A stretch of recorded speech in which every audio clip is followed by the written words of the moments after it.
screen right now, and I'm throwing out the messages into my various places now.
No, I just sent a link for an Ironsworn thing into the group channel.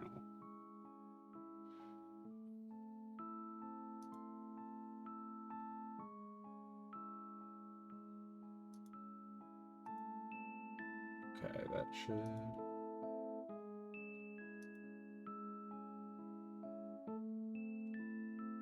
Tee-hee indeed.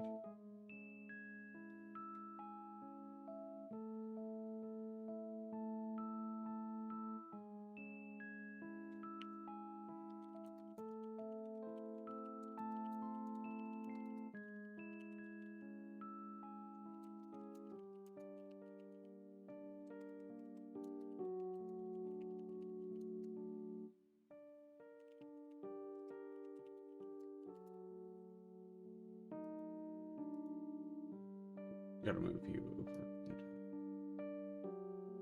the screen.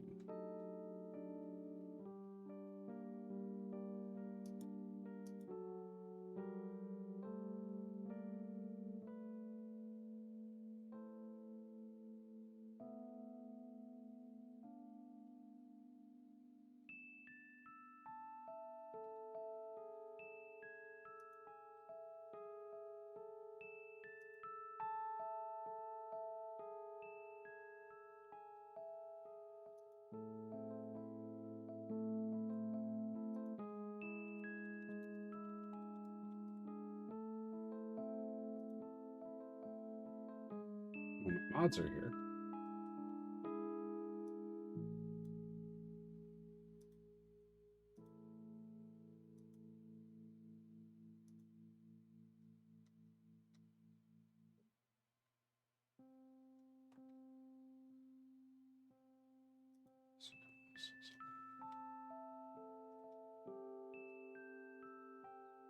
Okay. All right. I'm feeling pretty good. I'm gonna go, really good. I'm gonna go stretch, go to the bathroom, refill my water, and we'll start when I get back. As long as y'all are good to go. And once again, thank you both for being here, and thank you both for doing this with me. I'm very excited.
Oh my god, I'm still coming down from cat shit.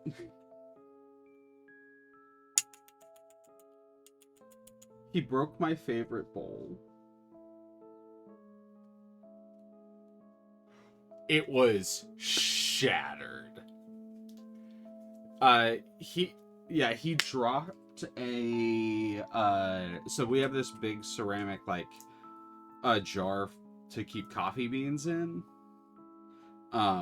And he, like, got behind that, and this bowl that I usually use it for, like, animal water bowl. It was this really cool, like, ceramic, llama printed, hand glazed bowl. And I liked letting the animals drink out of it.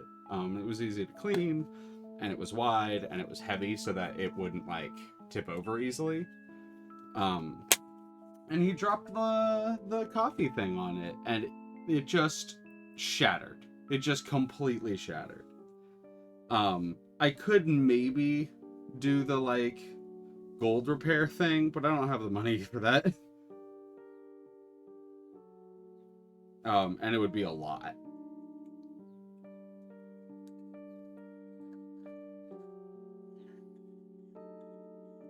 Oh no, you're totally fine. You're totally fine. I'm just taking a second to smoke real quick before we get into it, because otherwise I will be anxious.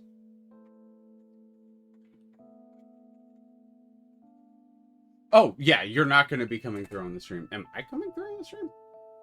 I shouldn't. Oh, well, I am.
All right, y'all should be heard. Everyone should be heard. Screen should be up. Woohoo! Woohoo! Yay! Woohoo! Hello, everyone. Welcome to Monday Multiverse Mayhem. I'll probably get like some sort of title screen eventually at some point. But welcome to the stream. It works. We're here. Hooray! I'll Everything's probably working. yeah, everything is working. I will probably need to fix the display capture at some point so that it isn't just a display capture in case I have a background that is a little spicy, but I will fix that in the future. Should be fine for today. But hello, nice to have some people here. This is, for those of you who haven't been here before, which is everyone, because this is our first time, this is a variety TTRPG stream. Every week, we're going to be kind of swapping between the various people here, which may include guests sometimes, and we are going to be showing each other different TTRPGs that we've wanted to try, that we have tried out before, and haven't really gotten a chance to play with a lot of people, that we've been wanting to show our friends for some time, just anything like that. We're gonna take a bit at the beginning of the stream to like introduce ourselves, introduce who we're gonna be, who's gonna be here in the future, what our kind of each individual goals, I guess, are. And then towards the end, or not towards the end, but partway in, we're gonna be kind of changing gears, and I'm gonna be showing you all today's project, which is a little mix between two games that I very dearly love. One is called The Quiet Year. It's a map building and creative community making game. It's meant to be collaborative writing as a TTRPG. It's really cool, and it is entirely narrative.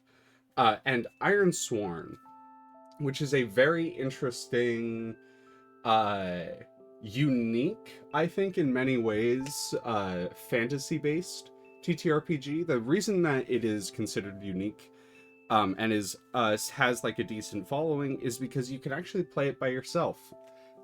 It's pretty easy to find online. There's a space version as well called Starforged. That's very, very cool as well. I highly recommend both of them. If you're familiar with the TTRPG channel High Rollers, they've done several one-shots in the system, or in the various systems that are worth checking out. But the VODs will be going on YouTube. And Saris, for the record, moving forward into the future, if you are free during this time, we will happily have you on as a guest. I think you're perfect vibes for what we're doing here, and what we're trying to accomplish, and what we're the various things that we're doing. But yeah, that is what we're doing here today. I'm gonna pass it off to my co-hosts. We'll start alphabetically with Aqua. The curse and the blessing of being an A name. Hey, ever since I've changed mine to Amusing Thalia, I feel you. Right. But yeah, hi, I'm Aquasylph. I haven't been able to play much in the way of TTRPGs in the past few years. But I'm gonna sound old here, but like back in the day, I used to play a lot of stuff, and it's just there's been a drought for me. So I was kind of looking for opportunities to like get back into the swing of things and like pick up some more stuff, see what's out there, and just have fun with friends. So that's kind of my general goal, and just try to get back into it, I guess. And is there anything else you're doing? Slash, like, are you gonna start streaming now? Well, so I've been on the side streaming things like gameplay, the occasional art stream. I've been wanting to stream more just in general. Um, whether or not that's also going to be any of like these sort of things, I figure we could always discuss that more. But I am sort of ramping things up so I can at least do more art streams at the very least. Heck yeah. And where can they find you on Twitch? So you could find me as Aquasylph on Twitch. Let me see if I can get my channel here. Mm-hmm. Wait. Aqua, I had the Ray thing. I'm not following you. Wait, hold on. Ah, It's okay. I mean, I didn't expect anyone here to follow me. I don't I'm not part of like the streamer collective of this Well, you are per now. se. I'm Sci-ho. kind of like this little casual outlier, so Well, you're part of it now. I need to update it. You know what? I just in the spirit of that, tomorrow I'm canceling my Hades stream, and Aqua and I were going to be streaming Helldivers. Oh yes! hell yeah. That makes me so happy. I haven't been able to play as much. Do So the yeah, thing. that we're gonna do Yeah. the thing. We are gonna stream some Nice. Helldivers tomorrow. I am gonna be. That's probably gonna be around 4 p.m. PST. Anyone here who, if you know me, you're welcome to join. Otherwise, I hope to see you there. I love you, Leah. I love you too. Yay. If you are here, you are probably a personal friend of mine. But if not, thank you for being here. What the hell? Yeah. I have a fan. What the fuck? That's a weird thing to think about. But otherwise, I am Amusing Thalia. I am a variety streamer slash kind of hard pivoting into TTRPG streamer. As I have this starting next month, probably first week of next month, first Friday of next month, I will be starting a stream on Distortion Devil's channel, where I will be streaming a fun little campaign coming up here soon. And I may have some other things that I'll be on here in the near future, but that is what I do. And finally, our most esteemed member, Ray. Ah, esteemed. What do you mean? But yes, hello. I am Ray, also known as Keyink or Calligraphy Inc. on various platforms. I'm known as Keyink here on Twitch. Let me see.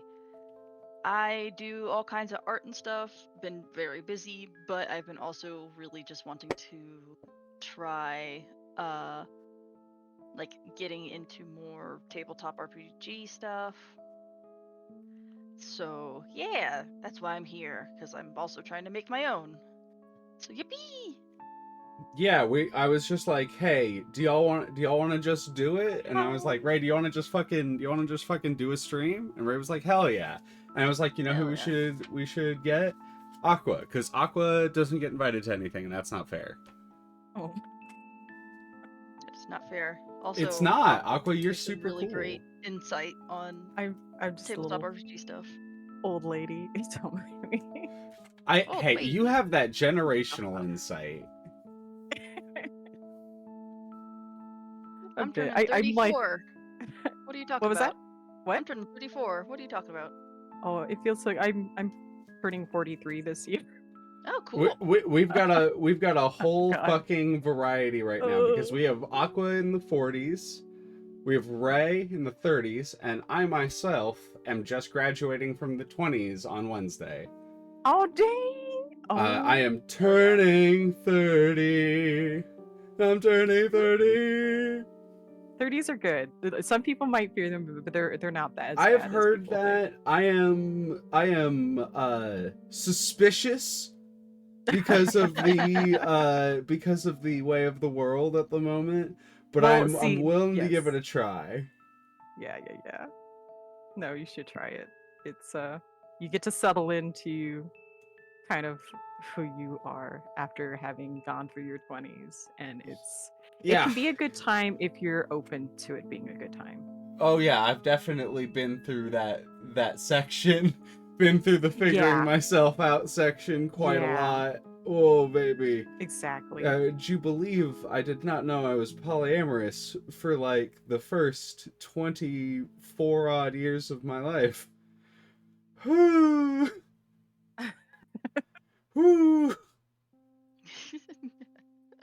Spicy. But yeah, that is the three of us. We will be having various guests who are various friends of ours. I'm sure Connor will be joining at some point. Oh, no. When he finishes Lost Judgment. I have obviously our good friend Saris in chat right now is also going to be slash. I think they're a mod on my channel. They damn well should be. Yeah, they are. Will also be joining us at some point. I'm sure y'all have other people in mind. But that is what this is. Do y'all have anything you want to chat about? We're gonna, like I said, we're gonna spend a little bit of time kind of getting to know each other, kind of what y'all goals are for this as well. I am curious to know, because like I have definitely talked up what I want to do today a bit to these two. I have definitely info dumped about this game combo a bit to them. We've chatted a bit about what we want to do with this game, but I want to open the floor to you two to kind of let me know what y'all are thinking. Well, we can share, but then you also get to info dump to the chatters as well. Oh yes, I am very excited. I mean, don't hold out. I'm not gonna fully hold that. So real quick structure. We're gonna be alternating between us. I am starting as I pitched, and so I kind of took the onus of kind of setting up the structure for the first stream. So I have a plan for today, but next week we may follow this up just to kind of like keep a little bit of consistency and kind of finish up depending on how far we get.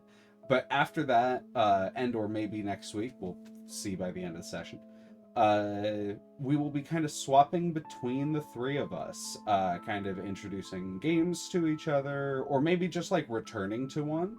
If, for example, I introduce something that we give a try and we really, really like it, maybe we'll just go back to that and do that for the day. Who knows? But that is how we're going to kind of swap it up. But yeah. I'm now officially passing it off to you, Aqua. Okay. Well, so I touched on sort of what some of my goals are in general, but I guess with a little bit more detail. There's a lot of indie games and things that have been coming out, and what with everything that's been happening with Wizards of the Coast and all of that hoopla. Yes. And I mean, even with the updates to just D&D itself, I've been so out of the loop. So I really want to be able to just sample and take a look at what's out there now and sort of get a sense of just all the wonderful things that people have been coming out with. It's like a celebration of the indie creator and, the opportunities that there are now for people to kind of put forth their own thing on the stage. So practicing potentially some DMing, because I'm not used to DMing. I've only maybe DM'd like I'm so excited once to or have you twice. run a game. That's so exciting. Oh my Hell god. yeah. So I would have to definitely need some lead time to like get used to everything. But No, yeah, take as much practice time as you need, but I am so excited. So excited for that. Like I'm an oldie, but I also feel like a baby now because I feel like I'm starting over. Get it out of here. So Get it out of yeah. here. Sorry, we have a bot in chat. Oh no. I got it. You got it? Thank you. Be gone, bud. Creature. Be gone, bot. I forgot to do nameplates before that. I was like so busy getting all the other things. I whipped up all the fucking assets for this just fucking yesterday. Yeah, no. So I fucking forgot nameplates. So I'm gonna really quickly put those up for us for good. people.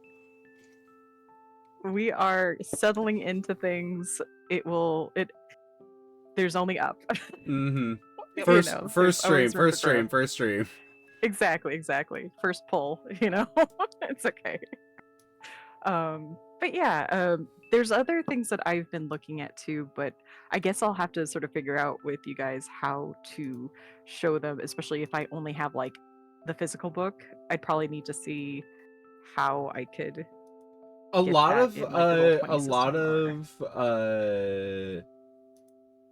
of Roll20 makes it easy for you if you own the thing. It Mhm. will make give you access to certain aspects of the rule book. Oh, okay. Roll20 is pretty cool about that kind of stuff.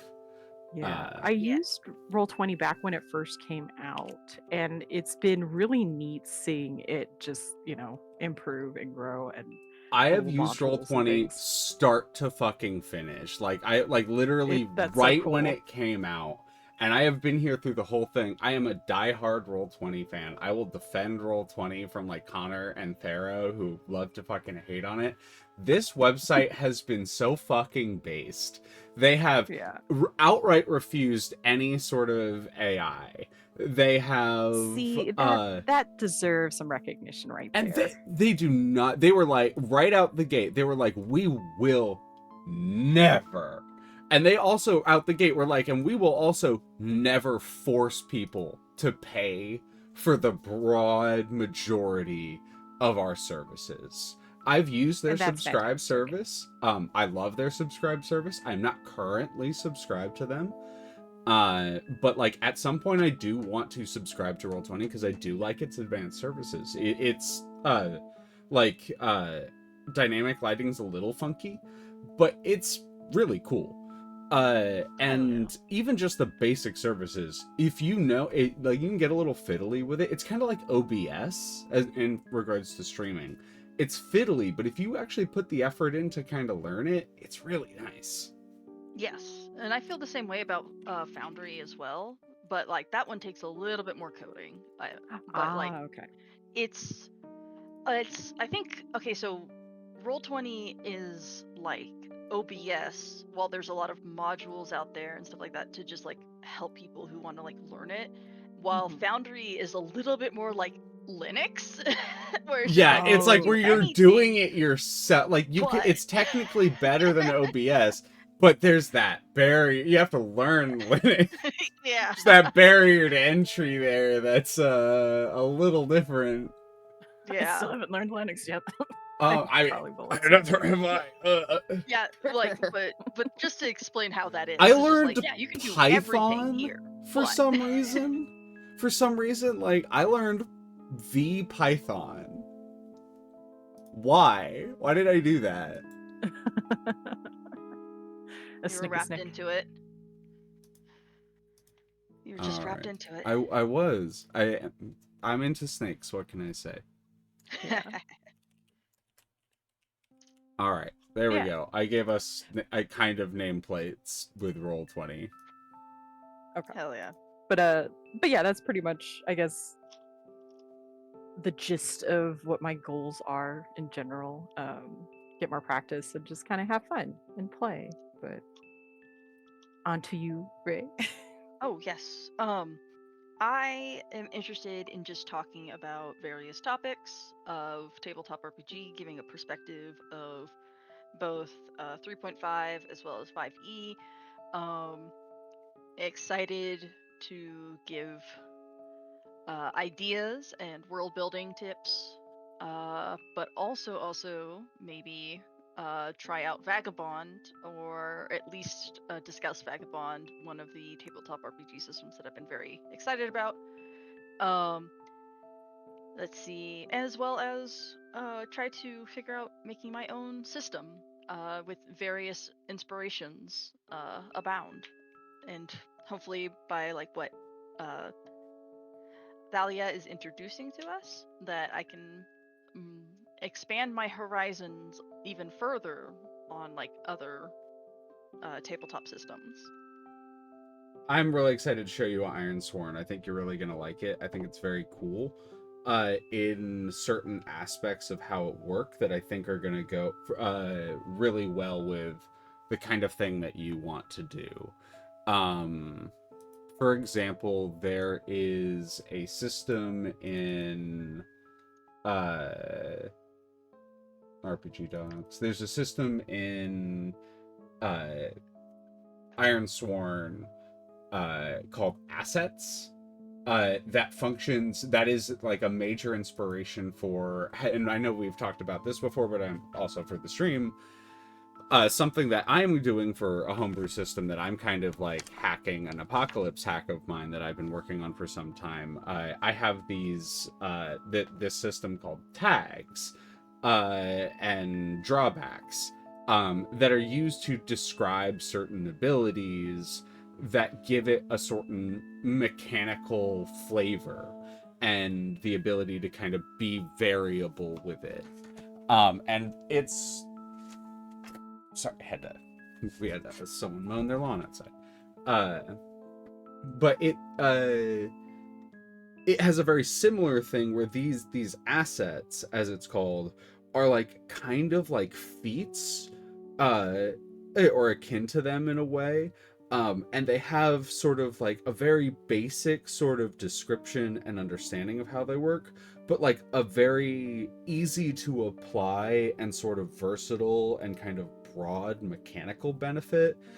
Something like when you are forced into a position to defend someone, you can take advantage on your dice if you act in this specific way, like heroically or something like that. And I think that's called like staunch defender or something like that. It's been a while since I've looked at the assets specifically, but like it's that sort of concept, if that makes sense.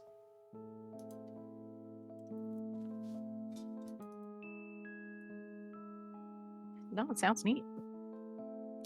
Sorry, Ray, I did not mean to take away from your time. I just was excited to talk about Ironsworn again. No. Fully, like, I was listening intently, like, to it. But yeah, like, 100%, and also, like, going over, like, how to use, like, Roll20 a little bit better. Because right now I only know Foundry, for the most part, on its, like, back end, while learning how to, like, make my own system in Foundry.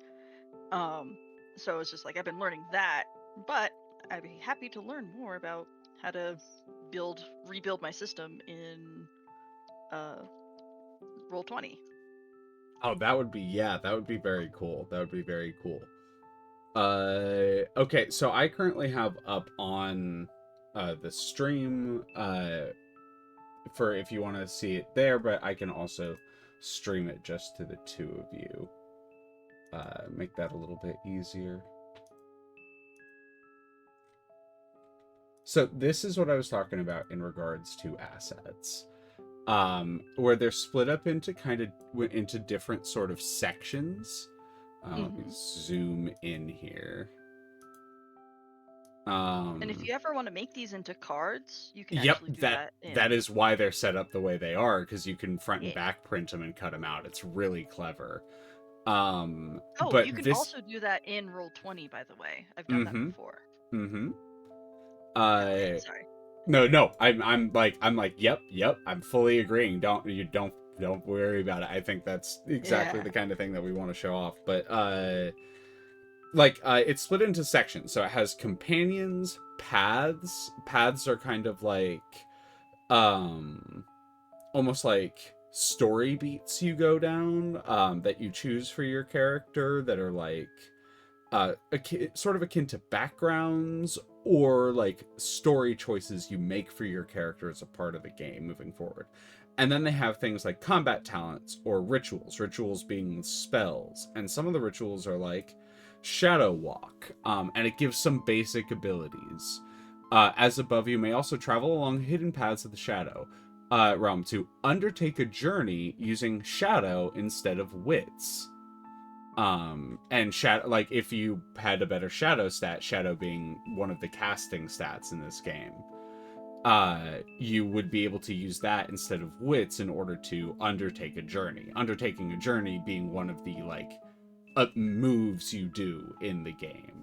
And I think I was just looking for shadow walk because shadow walk is, I think, one of the best ways to exemplify how the system stays sort of versatile while also giving very specific flavor.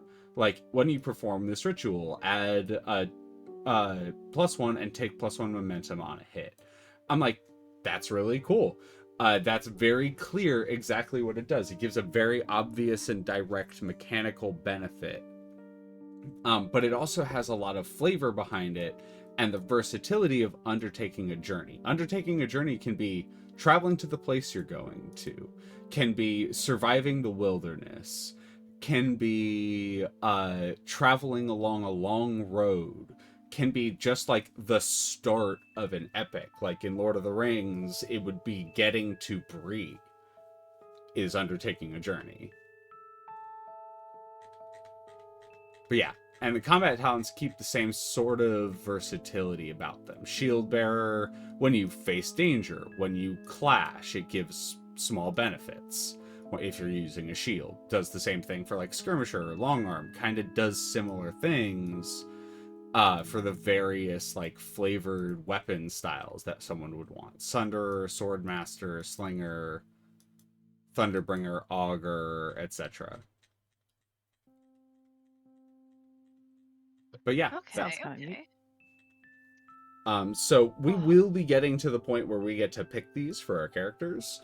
And you get like a various choice of them depending on what start you choose for your character. You're going to get like various ones or like a combination of various ones. For example, if you go like a ranger type class, you'll probably end up with a companion, a path, a combat talent, and a ritual. Because there's Okay. like you'll get like one of each sort of. If you go a warrior, you'll probably end up with like 2 paths and 2 combat talents. If you go for like a Okay. caster type, you would end up with like 3 rituals and a path, maybe 2 rituals, a companion, and a path. That Okay, so sort of thing. re-explain paths just to make sure that my brain. Paths are kind of like story beats you almost choose for your character. So like if you're familiar with Monster of the Week, which I know you are, but if people in chat are familiar with Monster of the Week, Monster of the Week has this sort of thing where you choose moves for your character. And the moves you choose for your character usually have a sort of narrative element to them as well. And this narrative element often informs like the story of your character, especially if you're choosing it as you build the character. I think this is very easily recognized in Monster of the Week when there are certain moves that you choose right at the beginning that are class specific that inform how your character is set up and like written. Paths are sort of like that. They're like the background or backstory for your character.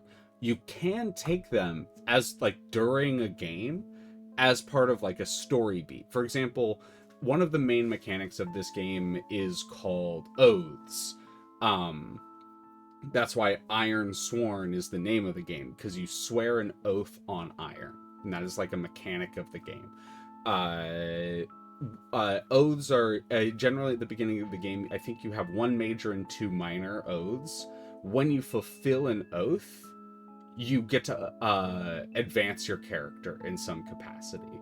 When you fulfill an oath, depending on it, if you feel like it makes sense for your character, you might be able to take a path to kind of like indicate the story beat that happened for your character. For example, if you spent time out in the wilderness, and one of your oaths was, say, I will nurse a wounded being back to health.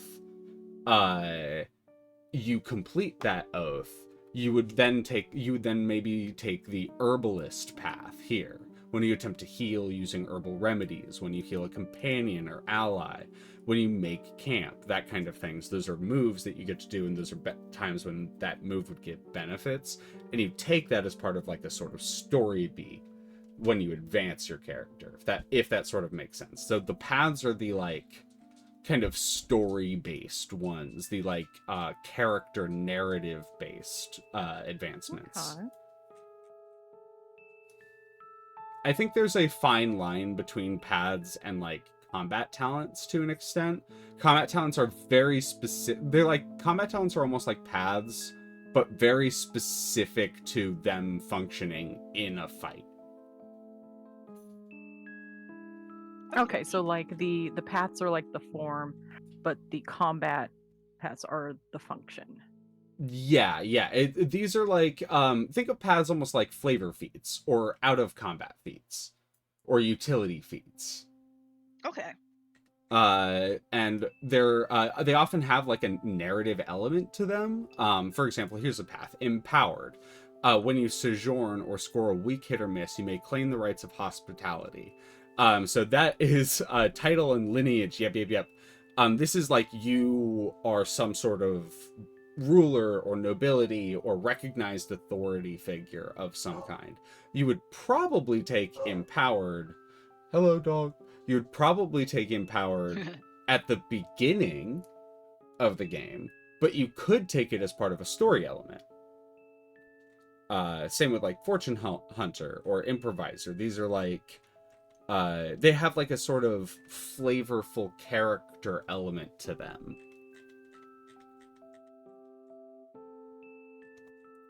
So yeah, that is see, some of them are kind of like this, like battle scarred. Once you become maimed, you focus your energies, etc., like etc. I'm like, this one could be a combat talent, Yeah. Okay.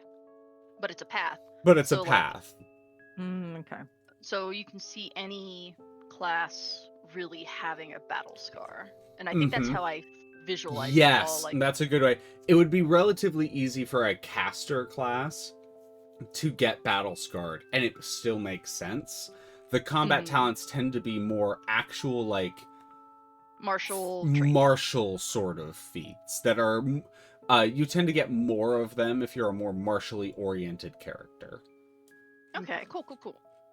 So yeah, that's kind of how this works. I thought it would I thought this kind of hits on the sort of versatility but also specificity that you're kind of looking for in games. Yeah. So yeah, that is the kind of basics of how that works. I have absolutely absorbed us into Ironsworn. I will give you all the chance to reel us back in if there's anything else you want to talk about in regards to like setup for us, Go or ahead. like introductions or anything. Trying to think. I don't know. I guess it's just more open book at this point, like we're sort of feeling things out and just open to playing it out as we go. So I'm very much a kinetic learner. I learn very quickly when I do the thing. I playing It Void Crew helps. with you, very clear that is true. Oh. I learn things very quickly when I play, and I was like, okay, I get it for the most part when you speak it in words, but until I play it, then as soon as I start playing, like for a few hours, I just like I know how to use the grappling hook, I know how to grab things. I just quickly, love the fucking heel turn. You were like, oh, I'm not sure about it, and I was like, how do you like Void Crew? And you were like, I want to go for another run, but I don't know if anyone else does. Oh yeah. I was like, I feel you. I will always go for a Void Crew run with you, Ray. Like, That's always. So anytime. Hell yeah. I fucking love that game. That is, like, actually one of my top 5 favorite games. It's very, very enjoyable. And I do like kind of how... and this is something that I do a lot, and just keep that in mind. That when I look at video games and stuff like that, I try to think of like, okay, would this be a good way of doing a resource system, especially if it's a resource-based game, of just like, because I've been trying to fit resources into tabletops in general. Absolutely, yeah. It's something that is interesting, but you don't want it to have too much of a like mechanical detriment that it becomes unfun, and that's a hard thing to do. Yes, it's extremely hard to balance. Like resource management are only for a few people. I'm a resource manager type person, so same. When it comes to playing games like that, I tend to like, or excuse me, I forget that other people don't have my brain sometimes, so it's not fun for everybody, and I need to make sure I reel myself back when I do my own system, because at the beginning I did resource management hell, and then I'm like, wait, that's not what I'm trying to build here. And I had to pull myself back. But yeah, let's see.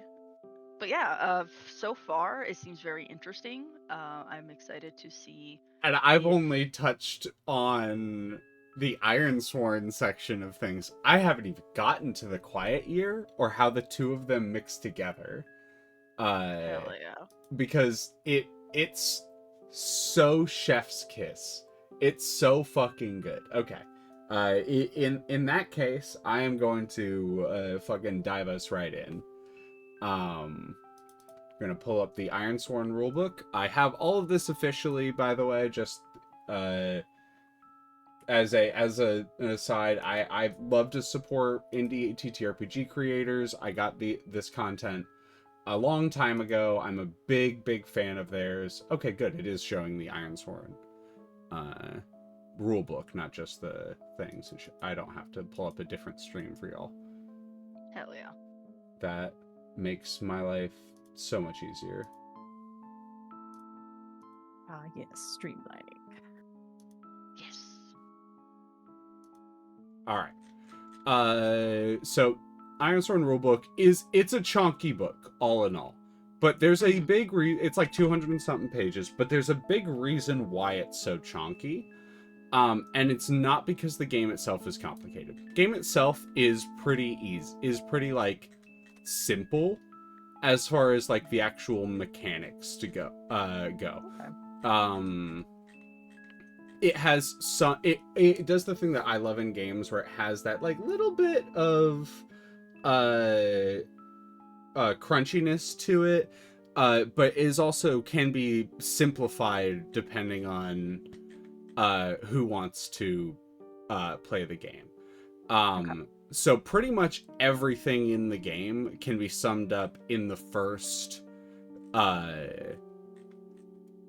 I'd say in the first 28 pages of the thing of the game. And that really makes things very simple. I gave y'all the card for or the like one sheet for reference page for like what to do in the game. And I really like that you can boil the mechanics of the game down to one page. Cool.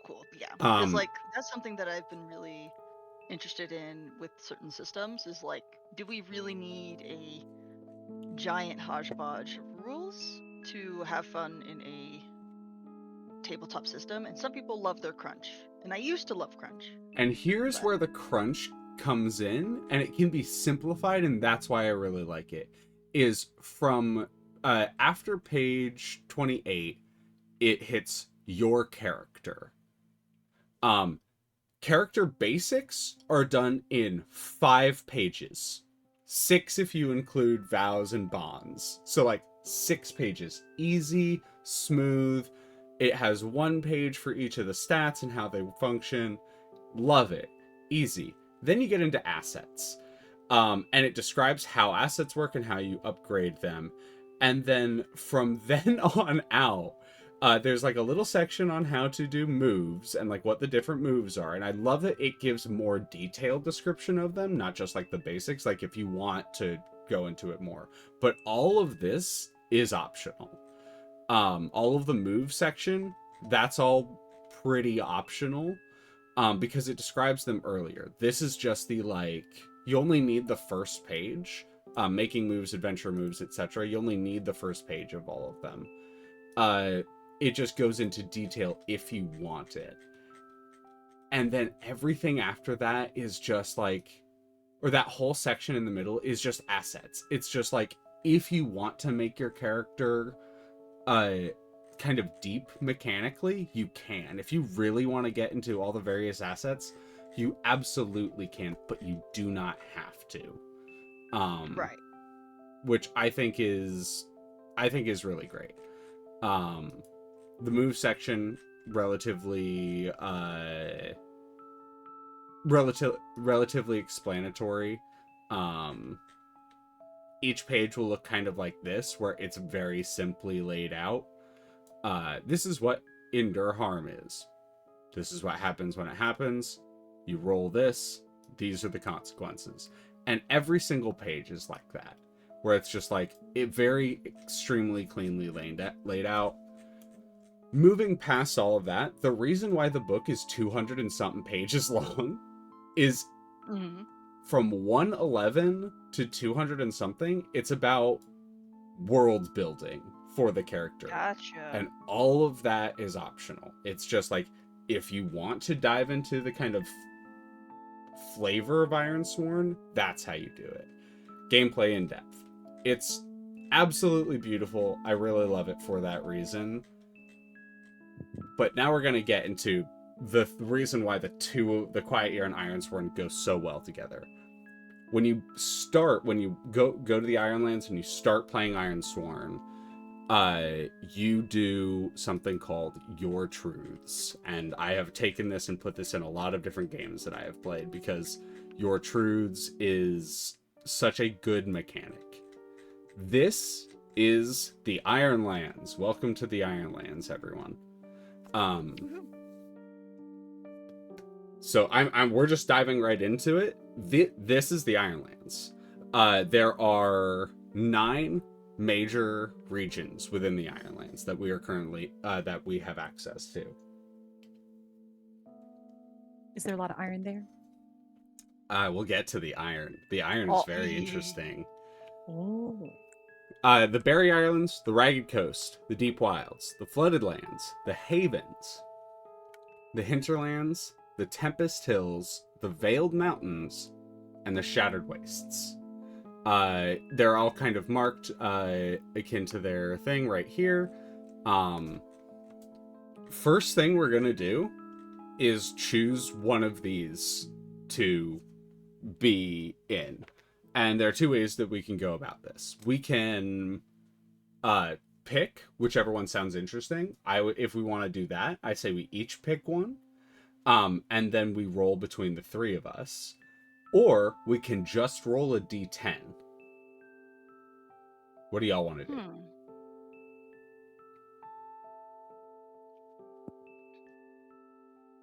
And this is going to have major implications down the line for the big game combo. So this is theming, correct? This is the region that we're going to be in, yeah. I don't know. Do you have like any preference on? I have done this specific combo of games like 4 or 5 times with people. It has a lot of good reception. So I have no preference here. I have done this before. Deep Wilds or Veiled Mountains sound interesting, but I'm also open to just going completely RNG and rolling for it too. Yeah. I know you love some chaos. Wilds sound interesting. Wilds? Okay. I'm down. Deep No. Wilds. I heard 2 wilds. We're going to do the Deep Wilds. In that case, we're going to scroll down to our good friend, Deep Wilds. Good wild side. This is the feature. These are the features of the Deep Wilds. Unbroken woodland. A thick canopy casts the forest floor in shadow. Lingering fog, constant rains. Elves, ever watchful. Ancient trees, hung with moss. Streams winding their way through rough terrain. Skittering and growls from out of the mist. The Deep Wilds... Vapors. Yup. The Deep Wilds are a vast swath of ancient forest. The ground is a lush carpet of ferns and lichens, and the gnarled branches are cloaked in hanging moss. The air is almost perpetually misty and wet. Unlike the bordering regions, heavy snow is rare here. Instead, there is ceaseless patter of rain dripping from high boughs and the rush of river over rock. The air carries the earthy smells of damp and decay. A few Ironlanders live along the fringes of the Deep Wilds, taking advantage of the relatively temperate climate and abundant game. However, most avoid this region. This is the land of the firstborn, of monstrous beasts, of horrors that defy description. This is the world before humans. The first, and I love that we all picked one with it. The firstborn are the beings that lived on this land before humanity arrived. And that is, I think, the perfect way to introduce one of the main kind of setting hooks for Ironsworn, and I think why the 2 of them go so well why Ironsworn and Quiet Ear go so well together.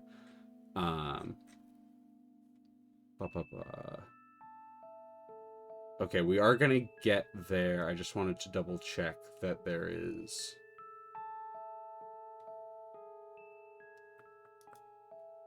travel in the Ironlands. Nope, that's not the wrong page. Okay, sorry. I should have double checked that where this was before we got into it, but I can really quickly just scroll through gameplay in depth. No. Okay. So I'm just going to go back down to our truths. Okay. It's ready. It's ready here for us. If I had just continued, like, with the thing that it lays out, like, if I hadn't gone back, if I had just continued and scrolled forward, I would have found it. Fucking moron. No. The old world. So these are various hooks for what is the old world. The sickness moved like a horrible plague across the old world, killing all in its path. Thousands fled aboard ships, however the plague could not be outrun. On many ships, the disease was contained through ruthless measures, tossing overboard any who exhibited the slightest symptom. Other ships were lost forever. In the end, those who survived found the Ironlands and made it their new home.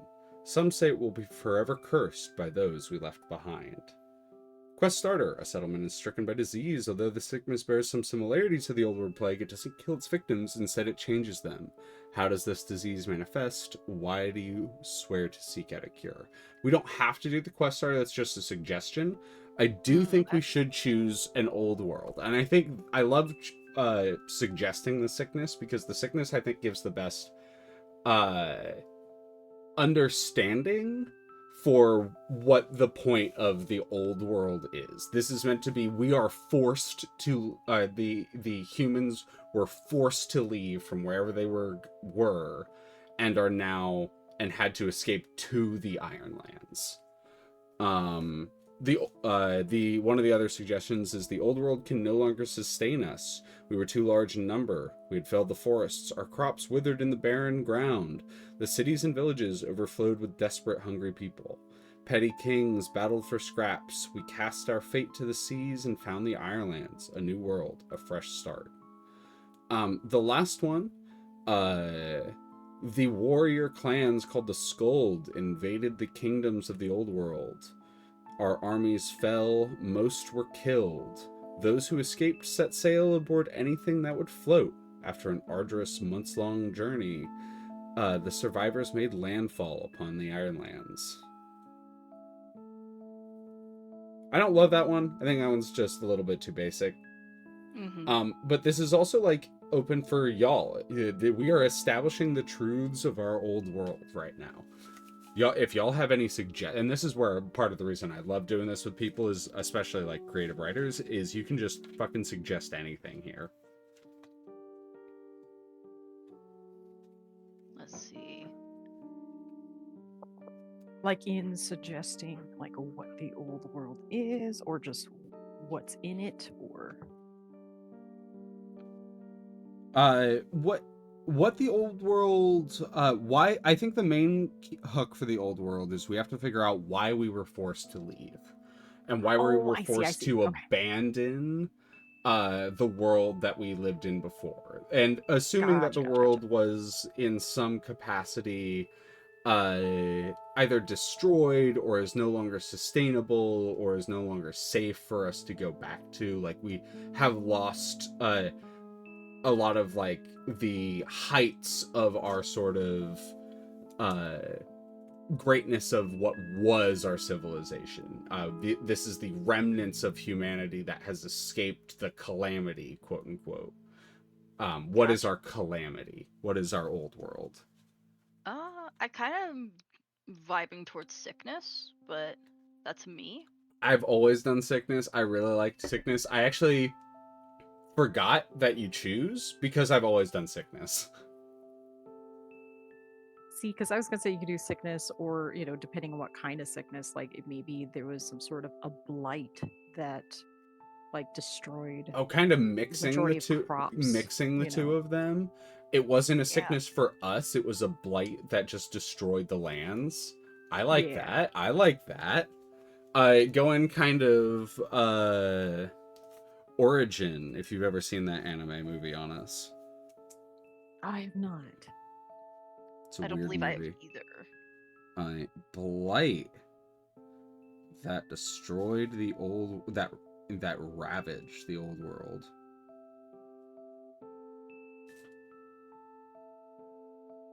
And it's still unclear what caused that blight. Like Yeah. whether it Oh, was absolutely. This is all meant to be manufactured or- extremely caked in mystery because Okay, we're yeah. supposed to discover the mystery as a part of the game. Unknown, or I will put down unknown origin though. I like you were dead on with that is more what I meant. I wasn't meant to be like, oh yeah, that's already part of it. I meant to be like, yeah, you nailed it flavor wise with that. Oh, good. Hell yeah. All right, awesome. In that case, that is our old world. Scrolling down, iron. It's so cool. The imposing hills and mountains of the Ironlands are rich in iron ore. Most prized of all is star-forged black iron. The weather is bleak. Rain and wind sweep in from the ocean. The winters are long and bitter. One of the first settlers complained, only those made of iron dare live in this foul place. Thus, our land was named. Or my personal favorite. Inscrutable metal pillars are found throughout the land. They are iron, gray, and smooth as river stone. No one knows their purpose. Some say they are old as the world. Some, such as the Iron Priests, worship them and swear vows upon them. Most make the warding sign and hurry along their way should they happen to cross one. The pillars do not tarnish, and even the sharpest blade cannot mark one. Tell me that shit isn't so fucking cool! That sounds amazing. That's like giving me flashbacks to what was it? There's a show that also had like these. They weren't necessarily iron or anything, but they were like these stone obelisks. Oh kind of yeah, thing. it's a thing in Gaelic lore. The Yeah, stone exactly. pillars. Yep. Oh, it maybe was it like The Witcher or something? I forget what. Might have but been. It's something. We doing that one? Cool. Like we're doing that one, right? Hell yeah. I'm up for that. Unless y'all are like, and that's the reason why it gives these three is it's meant to like, these are like good suggestions, but if you are like, oh, I kind of like Aqua is like, I kind of want to change it slightly. It's meant to be like, oh yeah, it's literal iron in the hills. No, it's like a metaphorical iron. No, it's this weird sort of mystical iron situation. Like it can be the Ironlands are named as such based on how you want them to be named, your interpretation of them. That's really cool that they give that flexibility. Yeah. It's so cool. Inscrutable metal pillars, mysterious origin.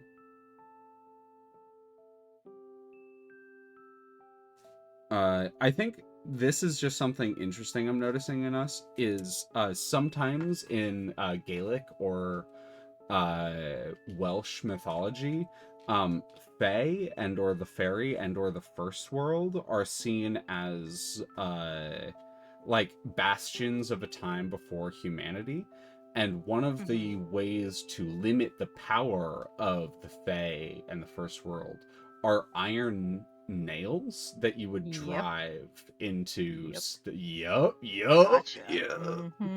some cool shit. Legacies. Here we go. This is how we decide about what humans' history is. We are the first humans to walk these lands.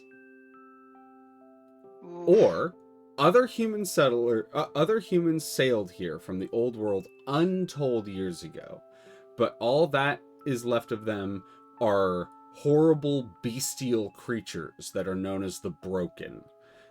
Is this our fate to become? Or before the Ironlanders, even before the Firstborn, another people lived here. Their ancient ruins are found throughout the Ironlands. Oh, I like that one. I fucking love that one. That one sounds so cool. Mm-hmm.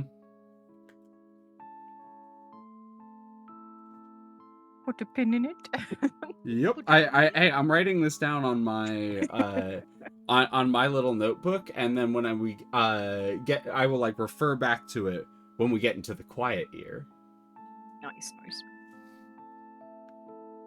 Civilization. I love making something really old and then saying, oh yeah, and then there is this civilization, this whole ass civilization before that no one knows about. Like I do that. I have that in my own personal like homebrew like fantasy setting. Like, you know how everyone has their homebrew fantasy setting, especially if you're a DM. Like, I have mine. I absolutely did that shit. I was like, there's the current civilization, and then there was like a period of time where there was like no one remembers shit, and then there was another ancient civilization that people know nothing about. And then way before that civilization, there's a whole ass other civilization that basically there are no records of. Oof. And I Spooky. fucking... Ugh, I love that shit. Ancient civilization before the first world. I really like that one in combination with the Iron Pillars. I think those two play really, really interestingly together. Exactly. Communities.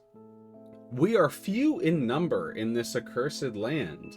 Most rarely have contact with anyone outside our own small steading or village, and strangers are viewed with deep suspicion.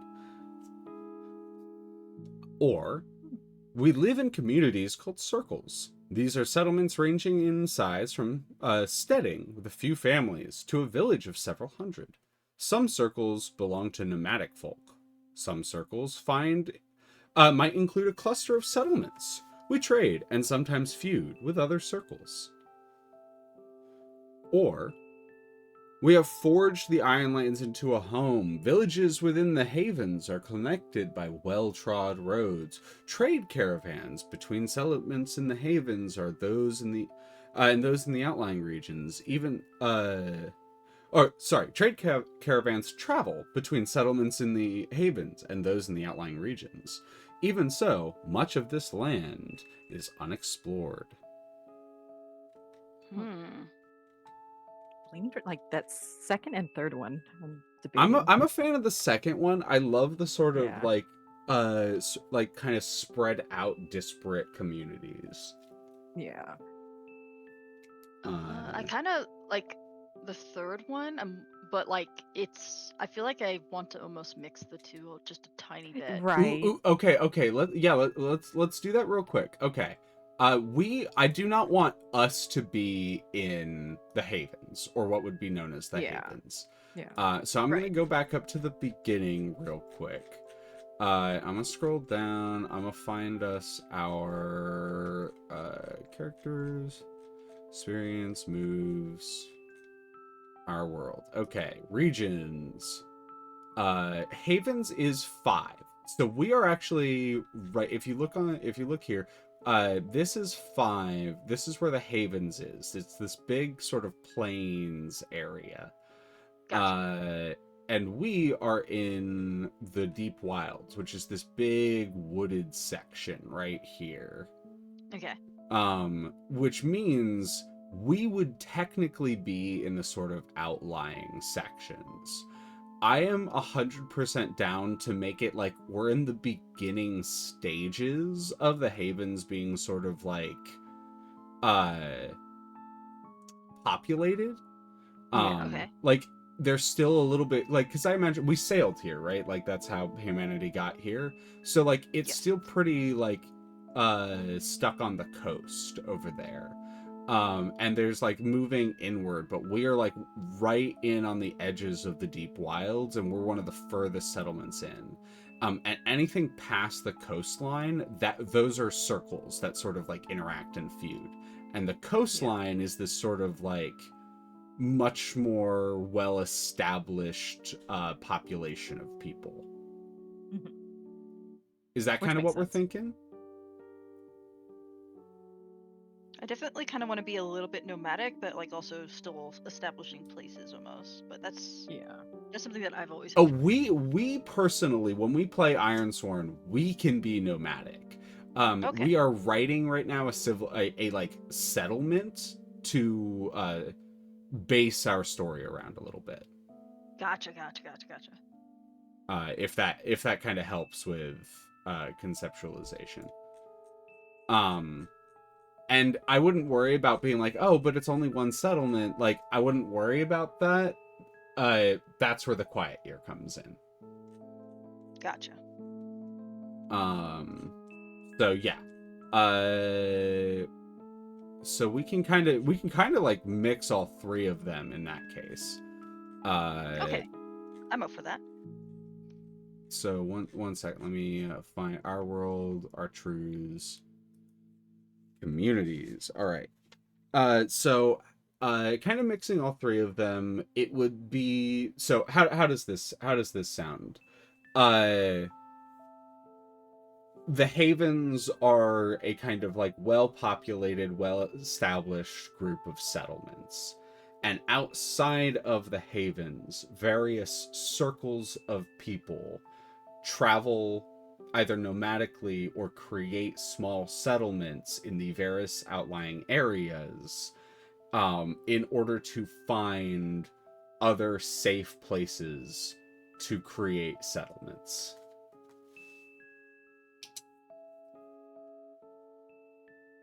Like safe locations, or to make an area safer.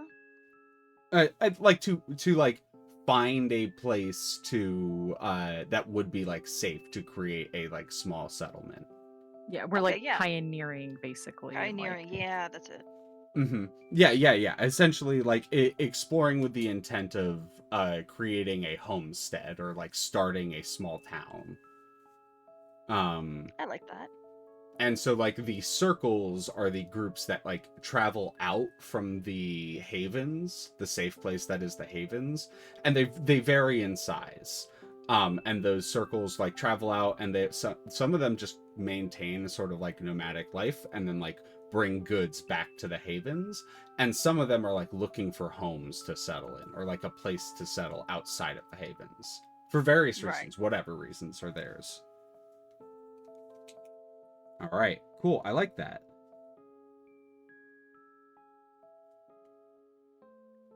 I like that as well. Y'all are picking up on this beautifully. Like it's it does not have to be any specific aspect of these. You can mix and match. Within the haven, people live quietly outside. However,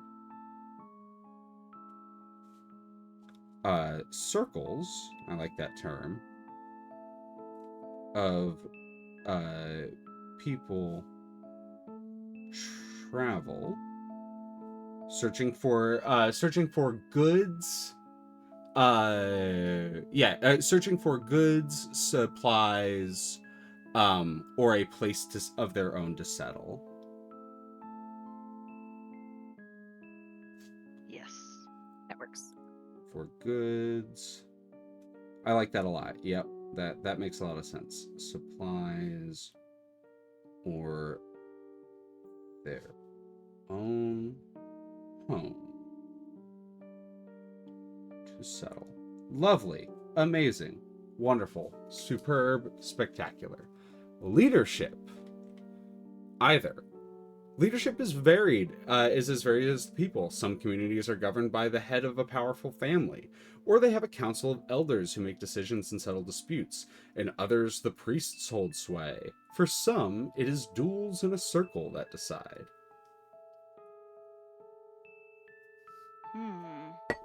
Or, each of our communities has its own leader, called an overseer. Each 7th spring, the people affirm their current overseer or choose a new one. Some overseers wear the iron circlet reluctantly, while others thirst for power and gain it through schemes or threats.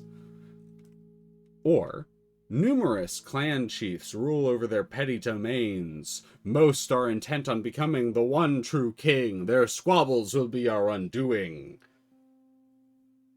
I don't think that quite fits with what we have going. Yeah, Yeah. no. Kind of liking the overseer one too. Yeah, the iron circlet kind of fits with like the way that we were doing circles. I think we Yes. can sort of. I like the It comes idea. full circle. Yeah, it comes full Anyway. circle. I like the idea that circles that like when we don't have to necessarily do the like specific every 7th spring people affirm their. I like the idea that like when a circle is decided to like go out to like when people like make a circle to travel out of the havens, an overseer is kind of decided on and they wear the iron circlet. And so like each circle has an overseer. Yeah. Yeah.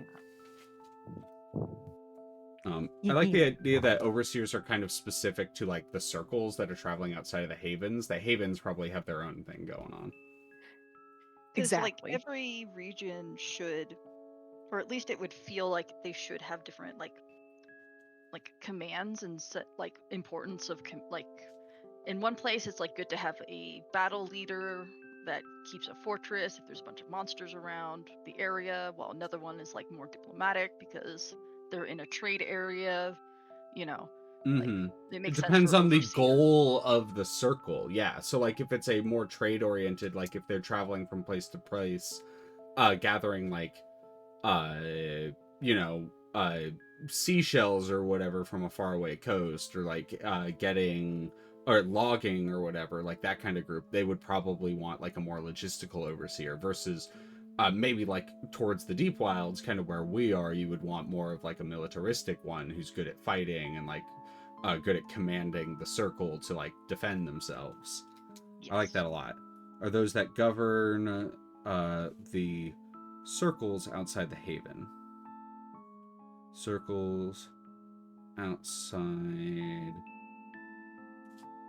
the havens.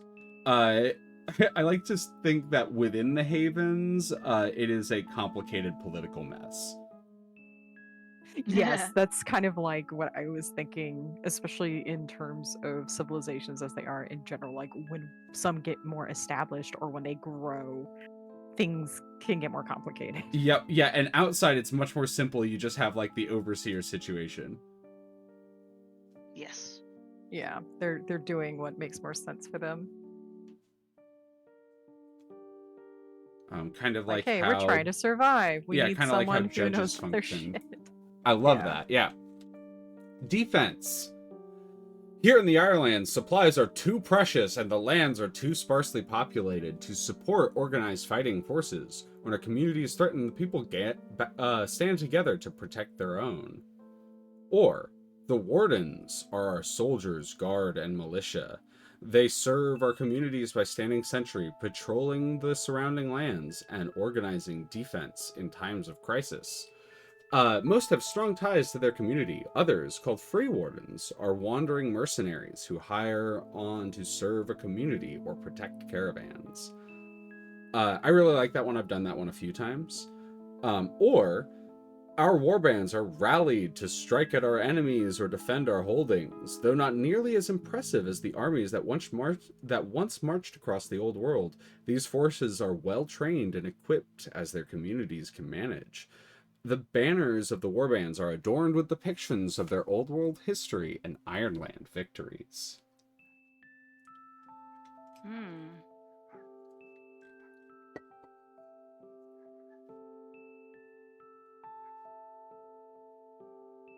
No, like, would it be too much to like have a mix of like maybe the second and third one potentially? No, I'm done with that. Like for having some small bands that do go around and travel as, you know, as resources allow, but Oh, generally speaking, wardens are a maybe it's specific group of, like a specific type of circle, almost. exactly, yeah. Yeah. Okay, cool. Some circles are known as wardens, generally traveling to protect areas that are at threat, or to come to the aid of those outside of a community. I like that. Hmm. I like But I that. do like the idea of the wardens. Yeah, that way it's kind of like like all wardens are free wardens. They're just these roving circles. And so like if you don't have wardens around, they kind of have to defend themselves, but in times of need, you can kind of like call on wardens and they will come. Yeah.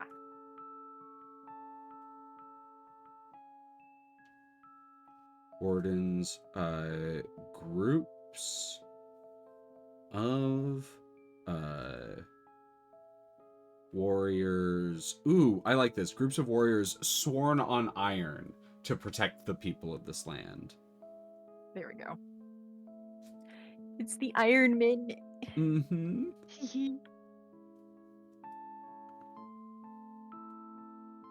To protect the people.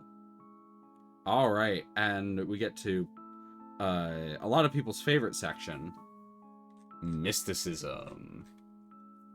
Ooh. Heck yeah. Some still find comfort in the old ways. They call on mystics to divine the fortune of their newborn, or ask them to perform rituals to invoke a bountiful harvest. Others act out of fear against those who they suspect of having power. However, most folk believe true magic, if it ever existed, is lost to us now. Or, magic is rare and dangerous, but for those who wield the power, are truly gifted. Or, magic courses through this land as the rivers flow through the hills. The magic is there for those who can choose to harness it, and even the common folk know a helpful ritual or two. What are we thinking? I feel like since it's still like earlier on in settlement and it's closer to kind of what was most recent past, I Mhm. like the idea of there being magic. How prevalent Maybe is it? we'll see. It's a toss up for me because I'm okay with there being more magic, but I also would be fine if it were a more rare thing, and maybe that's why people are like trying to figure out these iron pillars I and have these, kind of an ancient interesting places. kind of mix for you in that case. Hmm. What if magic was considered gone in the old world? It was considered lost. And when people got to the Ironlands, like people suddenly discovered that they had magic, and rituals started to be discovered. However, I there do are like that. those that are like extremely suspicious of it. There's still a lot of like Yes. hesitation from anyone who remembers the old world, etc. Some people even believe that the blight was caused by magic, etc., and are Yeah. extremely like afraid of. I like that. I'm with you. Ray, any thoughts? I'm liking I think we all have we have like a very same vein kind of feel and vibes. Like so far I'm like, yeah, no notes, like exactly. Yep. Magic was once uh thought lost to the old world. And resurfaced in the Ironlands.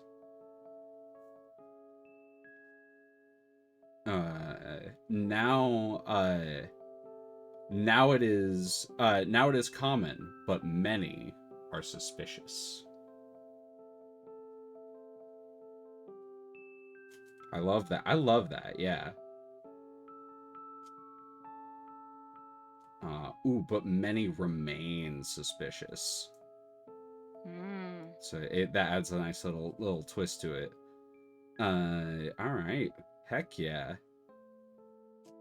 All right. Moving to what I find a very cool section. Religion. I fucking love religion in this shit. I was just about to say, because I was curious how the religion works with this, because it could potentially tie into the attitudes with what factions view. I think there's a reason these two are right next to each other. Yeah. A few Islanders will still make signs or humble prayers out of habit or tradition, but most believe the gods abandoned us long ago. The people honor old gods and new. In this harsh land, a prayer is simple but powerful comfort. Our gods are many. They make themselves known through manifestations and miracles. Some say they even secretly walk among us. Priests convey the will of the gods and sway hold over many communities.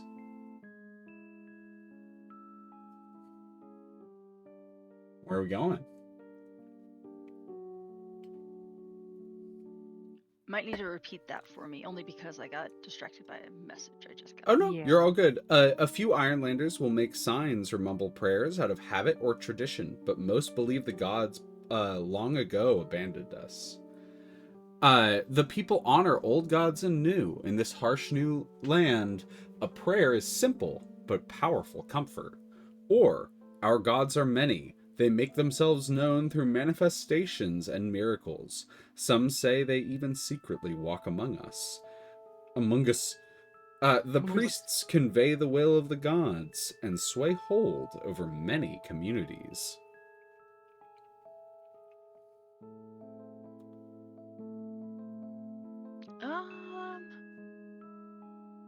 It sounds like this world is a little bit more, like, how do I put it? Like, people are just trying to get by, but in a lot of other cultures as well, it can lead to actually relying on religion to keep going at the same time. So it's like, okay, go ahead, go. Cook. Yeah, like, it's just like from what I know from like theological studies and stuff like that.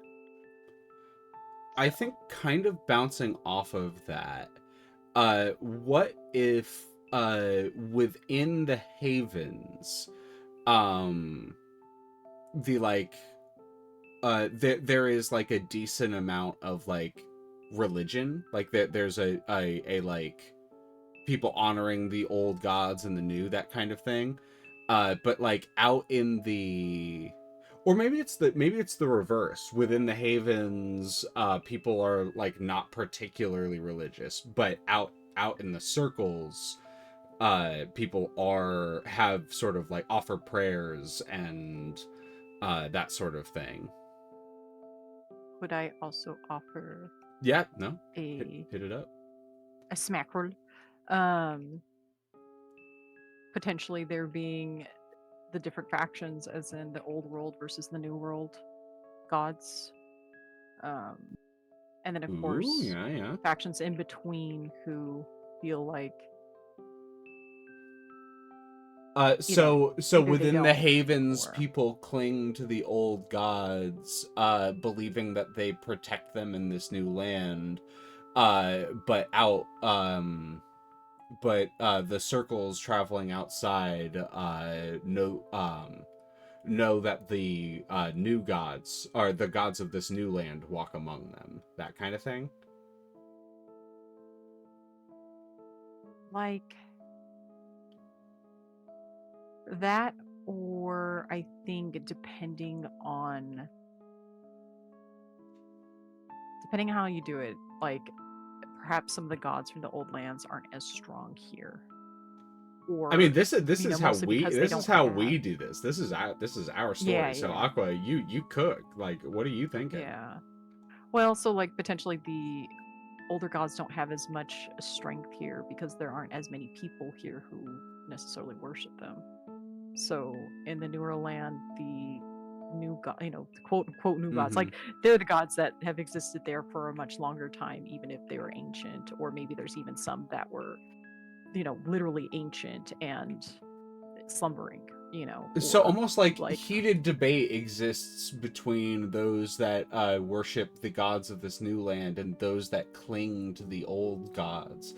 It is the main source of public turmoil. Yeah. That kind of vibe? Yeah, and there's like factions between people who are, from the old world trying to create a basis for their gods in the new one, and then the old gods, and then even older gods that may or may not be known, also kind of playing their hand at things too. Clashes between old and new religious factions remain fresh. Ooh.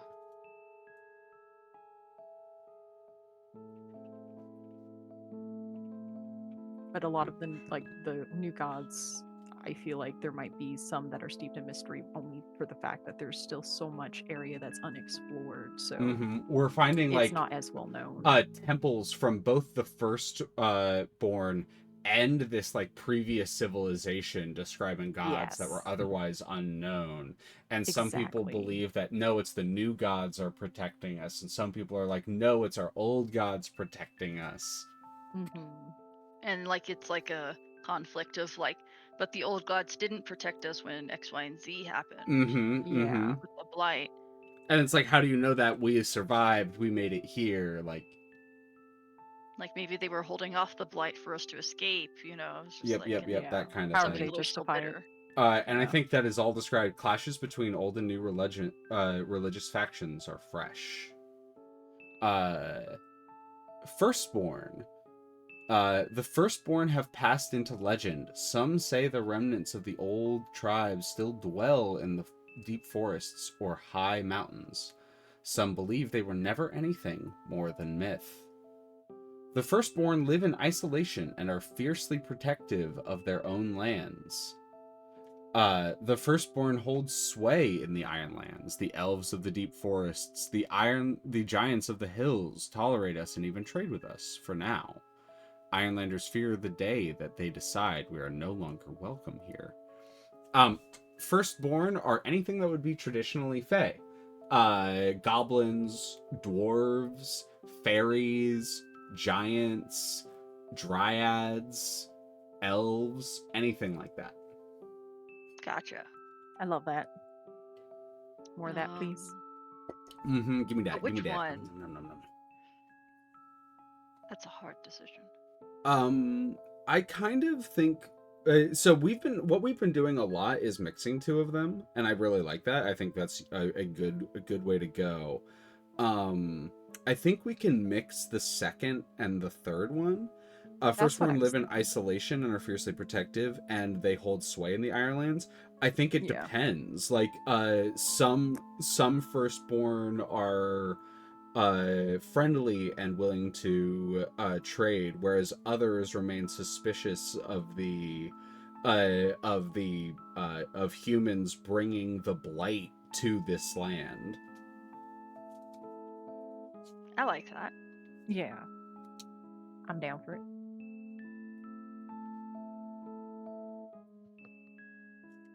Some Firstborn trade openly.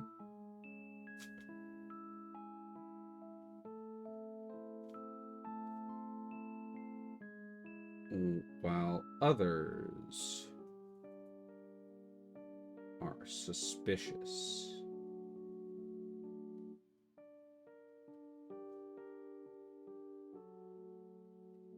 Of the new humans. Cool. Lovely. And lastly, I think this is... Oh, no, there are two more. They kind of go into each other, though. Beasts! Beasties. The beasts of old are nothing but legend. A few who travel into the deep forests and high mountains return with tales of monstrous creatures, but are obviously delusional.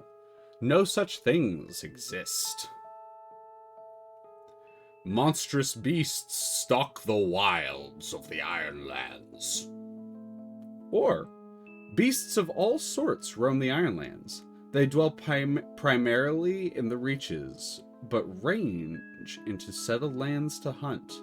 There, they often prey on cattle, but attacks on travelers, caravans, or even settlements are not uncommon.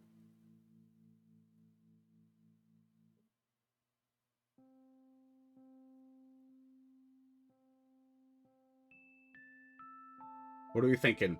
The beasties, the monsters. I like the third one, but I'm Mhm. open.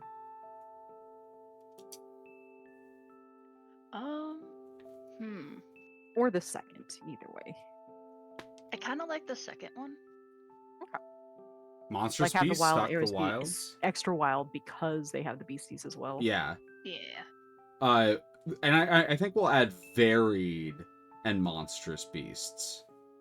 Mm-hmm. Because, like I can see in some cases where a beastie might be driven out of its place because of something that's happening, Mm-hmm. Mm-hmm. and like can come and attack caravans and stuff like that. But Mhm. it's like it doesn't usually happen unless something happens within the. But if you're in the wild Yes. areas, Yeah. Oh, definitely it happens. Yeah, 100%. horrors. Nothing but stories to frighten children. Or, we are Horrors. wary of dark forests and deep waterways, for monsters lurk in those places, in the depths of the long night, when all is wreathed in darkness. Only fools venture beyond their homes. The dead do not rest in the Ironlands. At night we light torches, scatter salt, and post sentries at the gate. It is not enough. They are coming.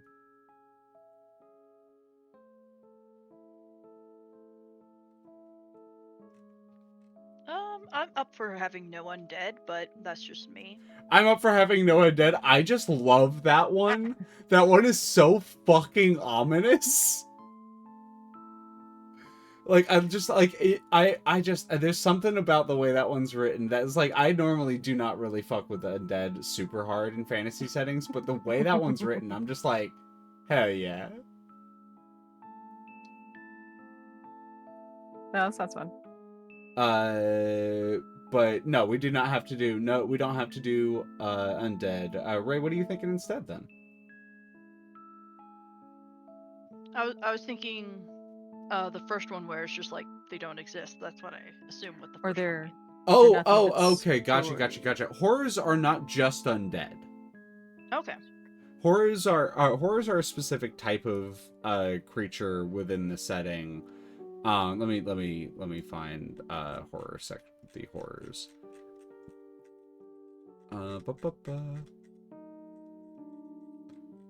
Beast, animals, firstborn, horrors, bonewalker, chimera, frostbound, haunt, hollow, iron revenant, sodden. Oh, I guess maybe they are all undead. Hold on, wait a second. No, chimera. Oh, no, wait. Chimera, shambling mass of dead creatures.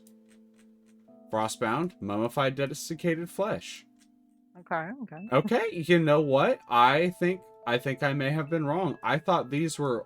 I thought they were like weird sort of like anything that could be like undead or even eldritchian. Yeah. Gotcha. So that is where my bad. Oh, wait a second. Here we go. Sodden, milky eyes, mottled flesh. Drag victims to water, grab and scratch with jagged claws, chilling embrace, drag to the depths.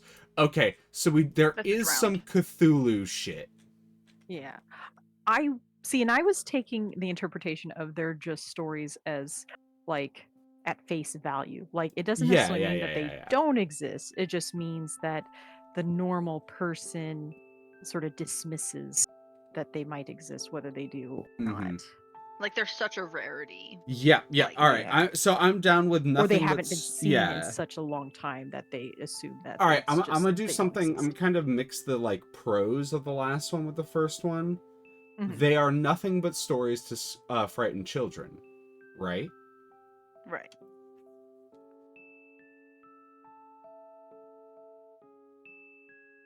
Horrors are nothing. But and if we do end up doing horrors in this game, we can make it more like Eldritchian or more like Cthulhuoid, like coming from the depths or coming from the deep. I love waterways being treacherous is like a thing. Hell yeah. Stories for kids, right? All right, I believe that's going to really that is going to really quickly bring us to our break. I am going to really quickly go to the restroom, stretch my legs, and when we come back, we are going to pick back up with my good old friend. We're going to probably do a season's worth of A Quiet Year. Okie dokie. I think we will have enough time for that, and I'm very excited to show you how the two of them sort of mix. But we will be back very shortly, everyone. Bye-bye. Hydration check. Hydration Potty check. check. Yeah, Aqua's calling you out. Potty check. Yes. Calling y'all.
We are returning, everyone. Hello, hello.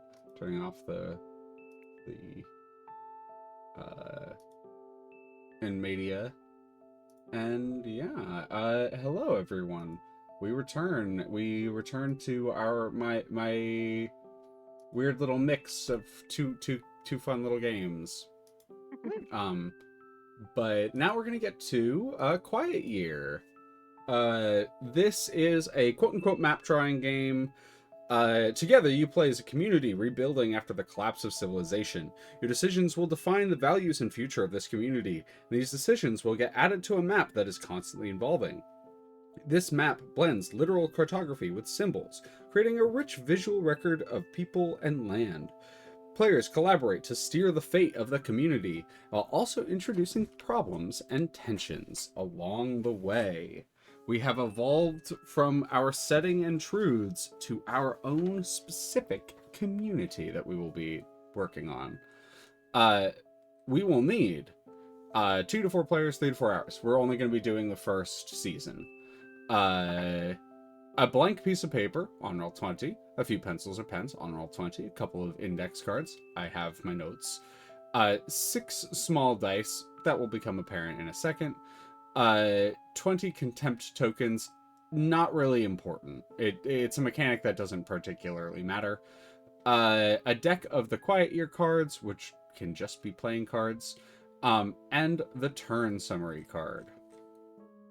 Preparing our space. A fleeting year. A full-length game of Quiet Year can take up to 4 hours. If you prefer to play a shorter game, try this simple adjustment. I don't particularly want to do that.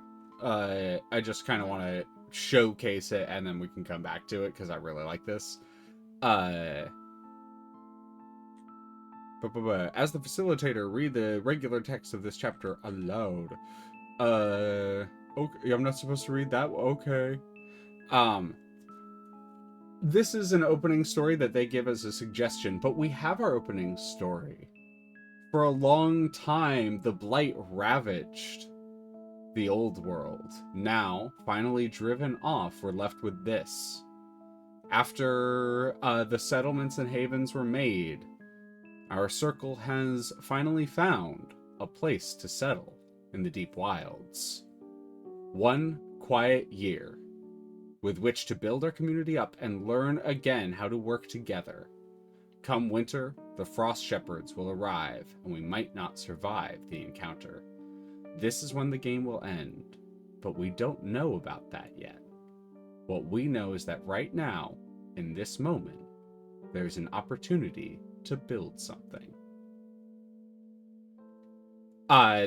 Roll20 will be our map. Before playing, we will be establish some of our landscape. As we play, we'll update the map to reflect new discoveries, conflicts, and decisions. Map will blend literal cartography and symbols. We will all take turns drawing on the map. Don't worry about drawing super well. This is just meant to be a very simple description. This turn summary card is down here. We will get to that. These are project dice. We will need the dice for counting down, but we don't actually need them. Those are for if you're playing in person. We can just do markers over the things, which is pretty nice. Contempt tokens, don't worry about. And then we have the deck of cards. I wish I knew how to split the removed. I wish I knew how to split this deck into multiple suits, actually.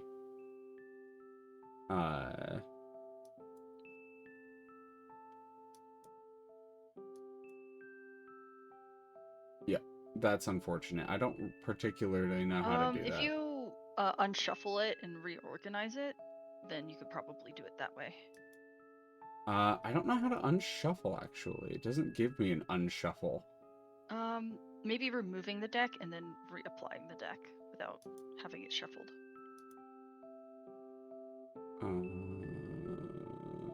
Hide. Nope, it doesn't let me remove it for some reason. Well, I have another idea for how to do this, but that is totally fine. There is another way you can do this with just rolling dice. Because it's 1 through 10, Jack, Queen, King. So that, yeah, there are 13. So because Roll20 has the option, we can just roll D13s to determine it. Okay. So thankfully, we Roll20 can roll random, like non-existent dice, which I appreciate. All right, so we won't have to worry about that. We have our very strange D13s. Our role when we play the Quiet Year, we are not writing characters for ourselves. We are not playing characters. We are not particularly acting out anything. It's not like there are some roleplay scenes, but it's not traditional. Instead, we are acting as abstract social forces within the community. At any point, we might be representing a single person or a group of people. This is a story about social forces and their impact on the land, rather than being about specific individuals.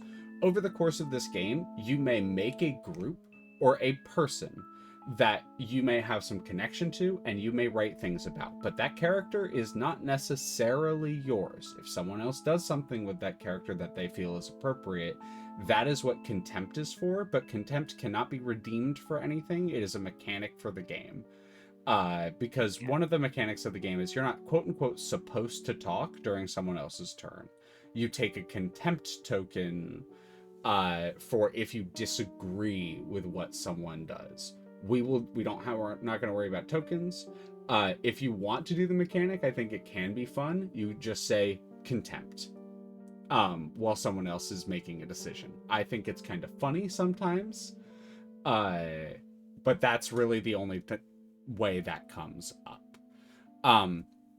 At the same time, we're playing as the community. We're looking for opportunities to introduce new and interesting challenges to the story, but it is our job to make sure that these difficult decisions are made and uncertainties are explored and also overcome. As we introduce interesting challenges for the community, we then figure out how to address them. Tensions will emerge that ultimately reveal the character and future of our community. Before the first week of our game, we will establish a general landscape for our map. Got to zoom out on you now. All right. This begins with a brief discussion, taking 2 minutes at the most, about the general terrain and habitat. This can be as simple as someone saying, "How about a community in a rocky desert?" and everyone else nodding in agreement. Once we agree, each of us introduces one detail about the local terrain and then sketches it into the map. These sketches should be rough and simple, leaving lots of blank space for additions during play. The community itself should be fairly large on the map, perhaps taking up 1/3 of the sheet. Usually, the community has 60 to 80 members. We have already decided what our terrain is. It is the Deep Wilds. Are you seeing how these go together? Ugh, I'm so happy with it. So we've already decided on our terrain, the Deep Wilds. And now that we have decided on that, we have all nodded in agreement, we are each going to introduce one detail. I think the one thing we have to figure out is, are we in the forest or are we on the edge of the forest? I think that is the only thing we have to decide as a group.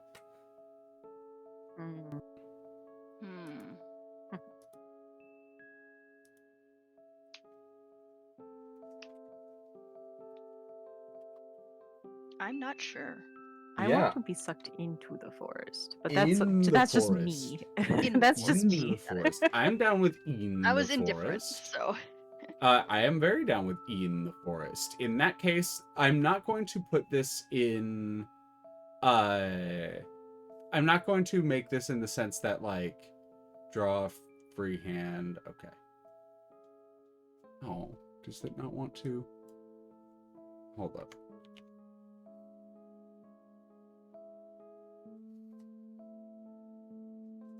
Oh, I was hoping my drawing tablet would allow me to draw on Roll20, but it does not seem like it wants to let me. A 2 drawing tablet? 2 drawing tablet? Make sure you have freehand available. I do. It is counted as a 2, it should. The tableau? I will have to figure it out another time. Well, in which case you're getting mouse drawings out of me today. In which case I'm going to do just some just a little bit of greenage along the outside of the entirety of our map to represent the fact that we are in a forest. Okay. Also, make sure that you don't have transparency on your mouse. But I'm sorry that your tablet's not working.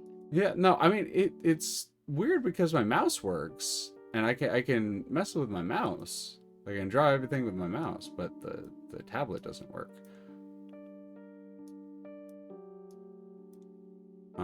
I will figure that out another time. For now, boom. Woods. I think it'll be funny to have me having shitty shitty mouse drawings. It makes it more fun that way. All right. Now we're gonna go around the table. Because we're gonna do it this way. Aqua, you go first. You get to decide one detail about the community, about the map. I demand a shrubbery. A shrubbery? With a path down the middle. Yep, you put it on the map somewhere. Let's see here. Where's my... Since you're using your mouse, I too shall use my mouse. It too, mouse? It too, mouse. Let's see. It too, let's squeak. Let's squeak. Let's squeak. I used to know what mouse was in French, but my brain right now. I know what it is in German. Maus. Right. Cheating. Let's see here. Now, is this inside the forest or is this... We have decided that we are in the forest. Okay. Our community is this is something I sometimes like to do. And I think it'll maybe help for our understanding's sake. I'm going to give us a gray sort of dashy line. Yeah. This is where our community currently is, like, set up. It's in that kind of gray circular area. Should take up about 1/3 of the map. It's a little bit smaller, but, like, you know what I mean. I'm gonna draw some water. Hell yeah! Aqua, very appropriate for Aqua. 1 second, really quickly gonna pull up this. Wait, how You do can I change the sizes. Oh. Like, wait, there it is. No, that did that thing. It's already on regular. What the heck? There we go. Where is...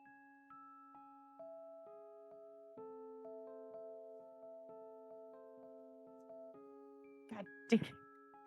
I keep clicking over thinking that it'll No. refresh. Ray, as I have done this before and I have already set up some things, why don't you also while Aqua's setting up the river, why don't you decide on your detail?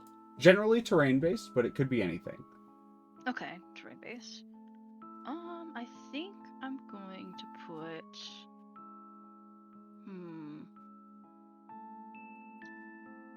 Probably not there, but probably over here.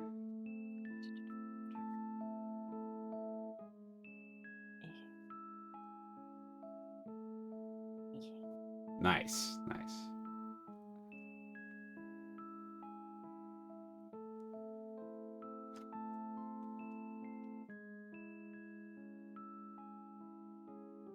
Ooh. Well, isometric with it. I like it.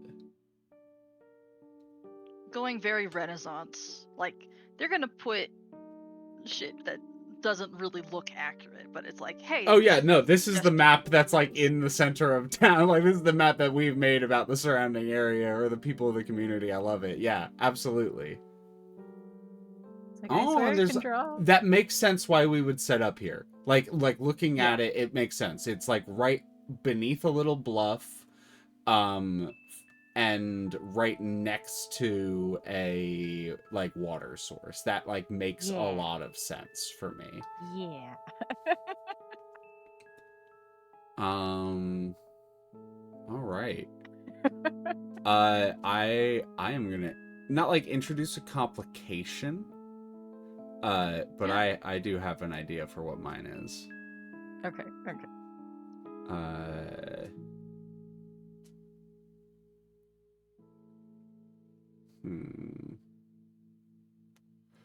Okay, I'm gonna actually roll a dice for it because I'm just deciding on where I want to put it.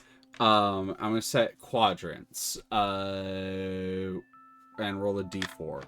1, 2, 3, 4, 3. Okay, okay. In which case, I'm going to move us down here a little bit. Visual wise, let me adjust the map slightly.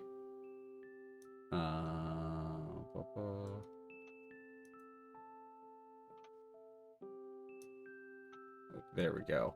All right, I'm going to throw. Wrong color. Iron is sort of like that's if it's rusted. There is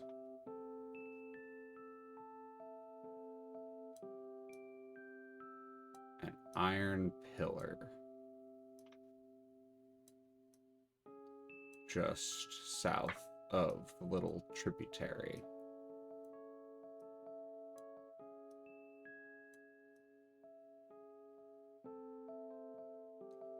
There you go. That's my bit of terrain. Hell yeah. Love a little complication. Dun, dun, dun. Let's see. All right. Well, that is step 1. Starting resources. Next, we each name an important resource for the community. Name something that we might have in either abundance or scarcity. Don't draw it right away. Some examples include clean drinking water, adequate shelter, fish. Fish. Choose a resource. Choosing a resource makes it important if it wasn't already. If you pick gasoline, it becomes something our community wants and needs. Have like potatoes? Yep. Like potatoes. Have everyone name a resource before proceeding. All right. So we each choose a resource. We don't necessarily decide whether we are in abundance or scarcity right now. Gotcha. So we will go around the horn in the same order we did before. Aqua, starting with you. Oh, let's see. Since we have the lovely river there and that pond, I'm gonna say fish. Fish. Fish. All right. The community.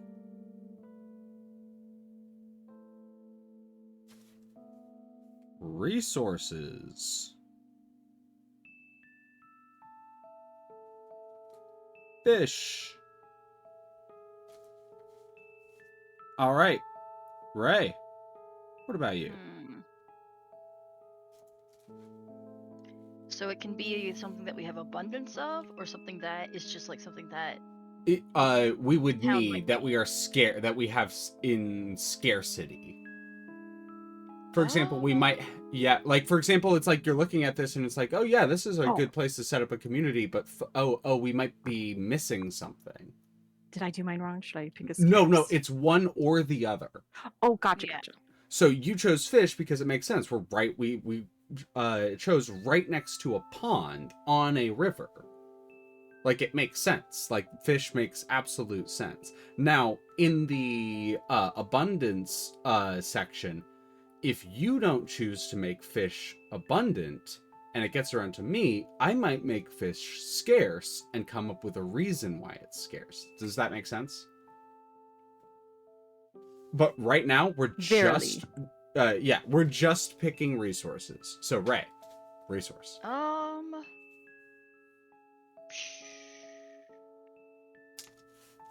thinking a grain of some sort. Ooh, a But I'm grain. not sure. So Ish. we could just say grains Mm-hmm. as like a Like a general. yeah, because like a major food source of some sort, either that be grain or farmstead. Mm-hmm. Mm-hmm. Because like when you're in this deep in the woods, I would imagine that you wouldn't get many Yeah, grains traders and stuff grains like would that. probably So be pretty hard to come by as well because like they don't grains don't grow well in the deep woods. because of all the shade and Yep, stuff like that. yep. Like we might be able to find like fruit and stuff, and we have fish, but grains would be severely lacking. And because of how filling that is, and the fact that grains are necessary for like a lot of alcohols, that does present some complications if we make it a scarcity. Mm-hmm. Mm-hmm. Um, I'm gonna go ahead and I'm gonna say, kind of off of what you were going, a little bit, um, ooh, uh, oh, I'm thinking like tools or weaponry of some kind. Because like you were thinking like trade, it might be hard. Like, yeah, it would make sense. Be hard to come by.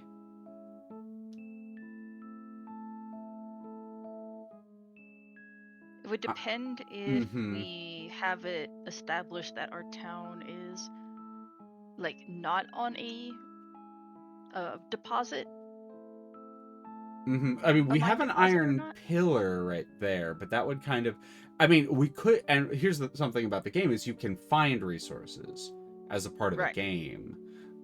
So like we might add resources to this or make a resource that we have in abundance scarce because of something that happens.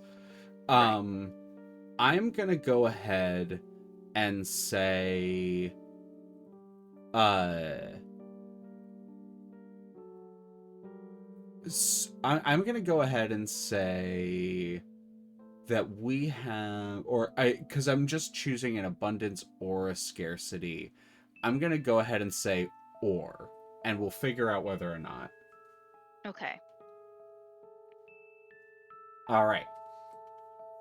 Everyone name a resource before proceeding. Now we choose one of those resources to be in abundance. Whoever named that resource draws its abundance on the map. The rest are in scarcity. The remaining players figure out how to draw a lack of those resources on the map. Remember the common symbols are fine. We also need to track our abundances and scarcities on an index card. I'm taking care of that. Okay. So I think we can all agree that fish is our abundance. Yeah. So Aqua, go Yes. ahead and draw fish on the map somewhere. And then Ray, you and I need to figure out how to draw grains and ore in scarcity. Um.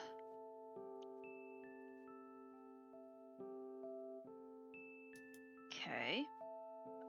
I don't know how to draw this in particular. I have an idea for me, so maybe that will help you. I am going Yeah. to draw an arrow in this direction. And then I am going to draw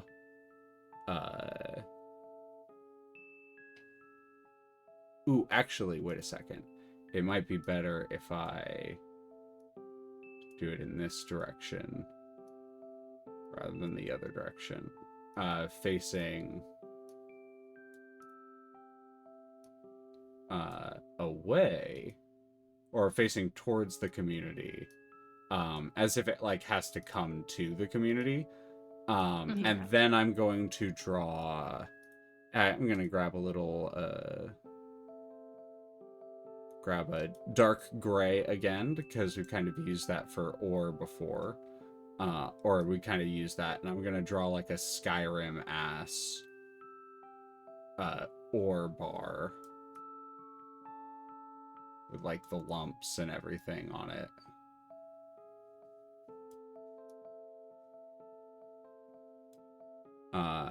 And maybe I'll draw some like rust flecking on it as well to kind of, you know, Fishes are delicious. how ore kind of like runs in veins through the stone. There we go. Excellent. All right. So ore has to come to the community. Gotcha.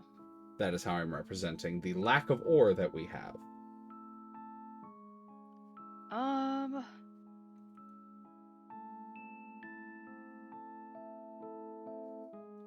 Ooh, I ooh. think There's also the option of, I might save this arrow for later. That's a good arrow. I'm gonna save that arrow.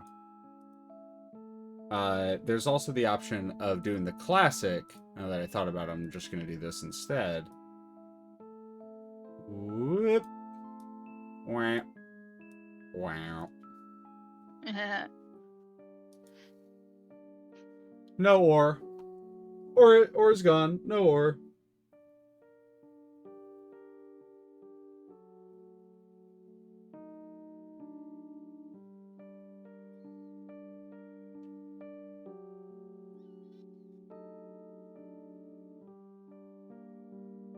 Do you want to kind of keep thinking about it, Ray? I'm thinking I have a slight idea. Alrighty.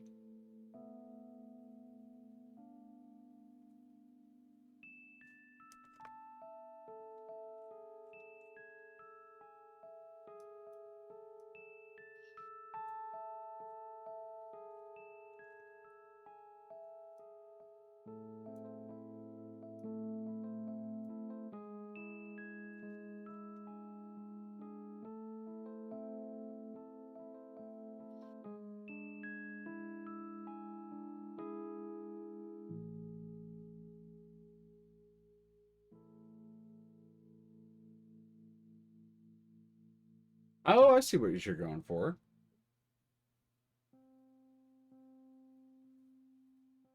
Marsh. Yeah, I like that. That makes sense. We found a good spot to settle, but it's also marshland. Yeah. It was all a swamp, far It as was the eye could see. They haven't figured out how to do rices yet, so that's something. I built it up from scratch, and I built a castle, and the first one sank into the swamp. So I built up another castle on top of that one, and that one sank into the swamp too. But the third castle, that one stood strong. All These right. huge tracts of land. Thank you. All right. Each week in our year is a turn taken by one player, with play moving clockwise around the table. We've decided our order already. The other players are quiet audience members unless prompted otherwise. Weeks take an average of 2 to 3 minutes to complete. Each week follows 3 phases in order. Play a card.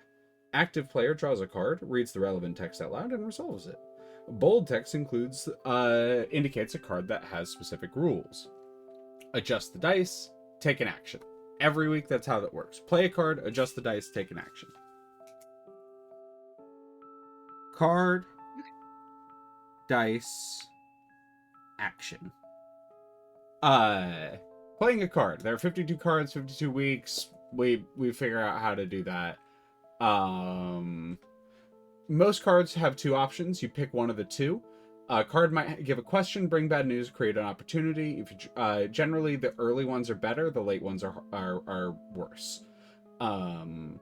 Many cards have bold text, which indicates specific rules. Whenever it makes sense for a situation, add new drawings and symbols to the map to reflect what changed. You adjust the dice. The dice are used for determining how long projects take. First week won't have to worry about that, but after that, things might become relevant. One of the 3 action types is discover something new. So when, right after you adjust the dice, you take an action. You can do one of 3 things. You can hold a discussion, you can discover something new, and you can start a project. The reason why we don't talk as much during the playthrough of this is because that's the point of hold a discussion. That's the only time you have to use an action to actually, like, communicate and sort of coordinate ideas with the other players. But it has to be as members of the community. And so that's where the roleplay element comes in.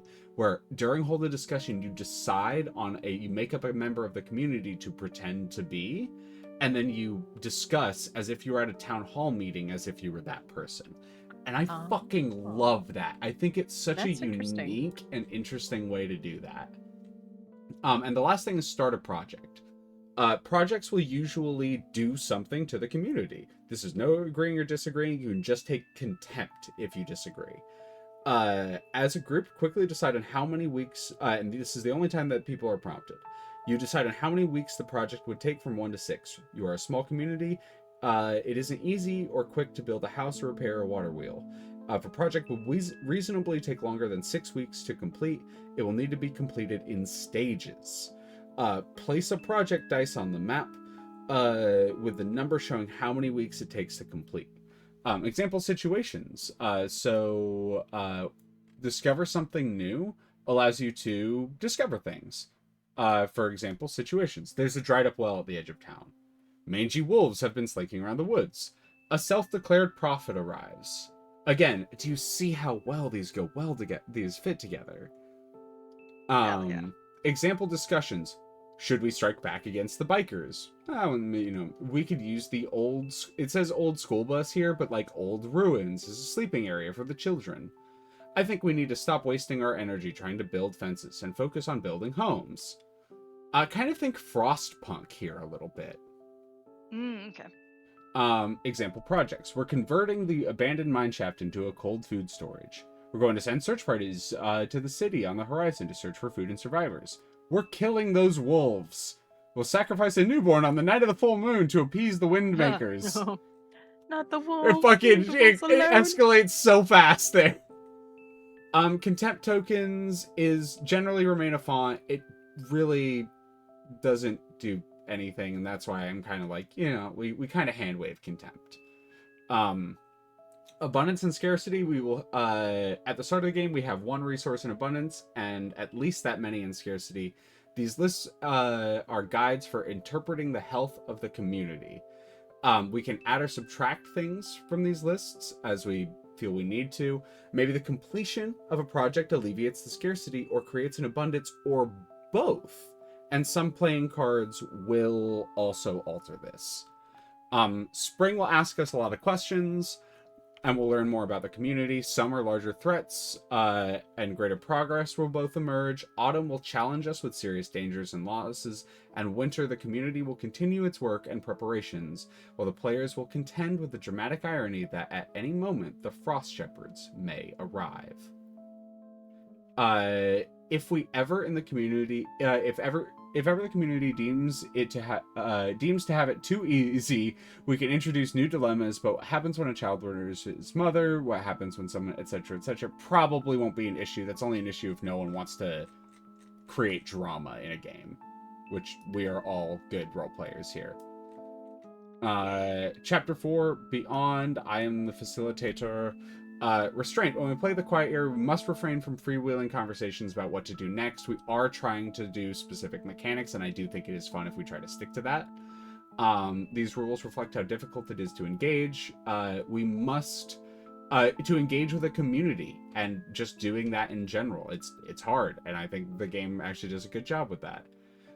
We must avoid fixating on a story from any single character or set of characters. You may care about some, but you have to, let other people interact with your babies. While interesting figures will emerge throughout the year, the game rules are not built to tell stories around any one of these people. That is for Ironsworn.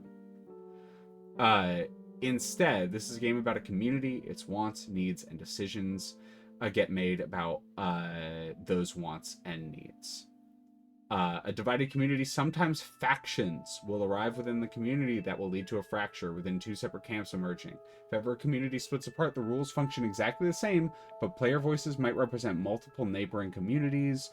Contempt can arise from both within the 2 communities. Discussions can be held around the mutual issues. If your game is set underground, the Shepherds arrive. The Frost Shepherds are abstract concept. They're not like a specific thing. When it comes to it, we'll decide what the Frost Shepherds are, and that will be the start of our Ironsworn game. Mm. Do you? Again, Oh, I love the way That these was a two lot of fit together. information, real quick, just as a Yep. heads up. Yep. Questions. Again, tactily, it'll be easier. oh, like, and again, trying to absorb everything. Did it say about like how long about like each little role play of the different personalities in the communities should be, or is it just kind of like quick blurb and then move on? It's about 2 to 3 minutes, and it is Okay. entirely up to the person who's deciding it. Oh my god, hello everyone. Thank you for the raid, Connor. I always appreciate it. That is 66 Oh. people. We are doing an interaction Sus. between suspicious. We're doing an interaction between Quiet Year and Ironsworn, two really cool TTRPGs. Highly recommend checking them out. We have decided a lot of truths about our Ironsworn world, and right now we are building a community with a little funky map. To answer your question, Aqua, so it's about 2 to 3 minutes that you can kind of discuss, but it's also up to you. As I said, you're gonna draw a card. The card will give you prompts. You will interact with the prompts. After that, we mess with dice that will decide how long certain projects are taking, and after that, you take an action. There are only 3 Nice. actions. The actions are, as I said, the actions are hold a discussion, discover something, or start a project. And so if I split that up, and I'll just make sure those are written down for something. So it's discover, project, or discuss. Discuss is the only time you really like actually address us, and the only time that we would like role play as members of this community. And that is kind of the main function of how that works. Yeah. Sounds fun. Any questions, Ray?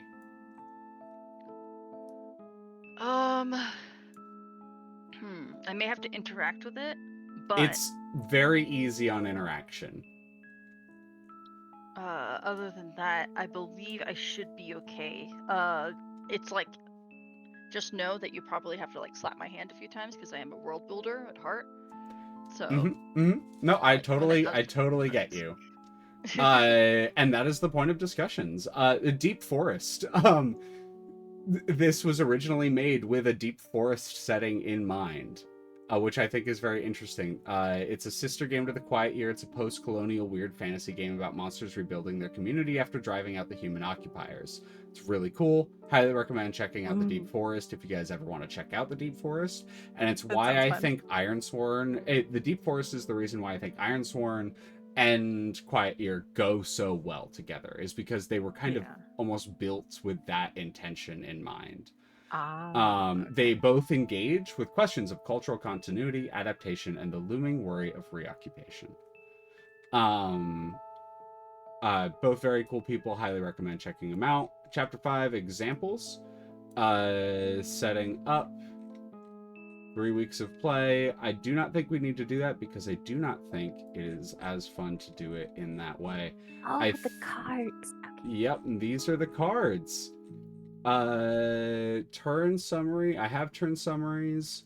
All right, so that will be it for us. Aqua, I'm gonna have you starting us off. We're starting off with spring. Can you start us with a D13? A D13. Let's see. Now, we're using D13s. Normally, you would do this with a set of playing cards, and you would split them into the different suits. You would shuffle the suits, and you would draw based on the suits. But the D13s work. You basically count down. Every time you roll every time you roll on the dice, you take that out, and then you roll a D13, D12, etc., etc., etc. Okay. So your first roll is the D13, which means with an 11, that's a jack. So you see a good I will let you read it. I should have it up for you. Jack of Hearts. Okay. You see a good omen. What is it? Or you see a bad omen. What is it? I love this one.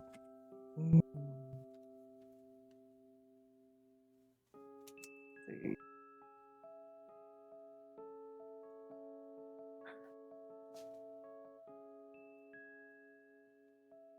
I think. All right. Do you want me to roleplay as a character? Is that for this bit? So Or... role playing as a character is for a discussion, really. Okay. Right now, you are So for this acting is as like just an stating stuff. we are basically deciding the fate of this community. We are, Gotcha, as okay. Ray put it, we are world builders right now. Okay. And maybe this doesn't fit, but I was thinking what with the marshland as a bad omen. Sightings of like two-headed frogs. Ooh. All right. Draw a two-headed And frog. snakes. Okay. Draw like a two-headed creature in there, and that is the kind of depiction. And is that a good omen or a bad omen?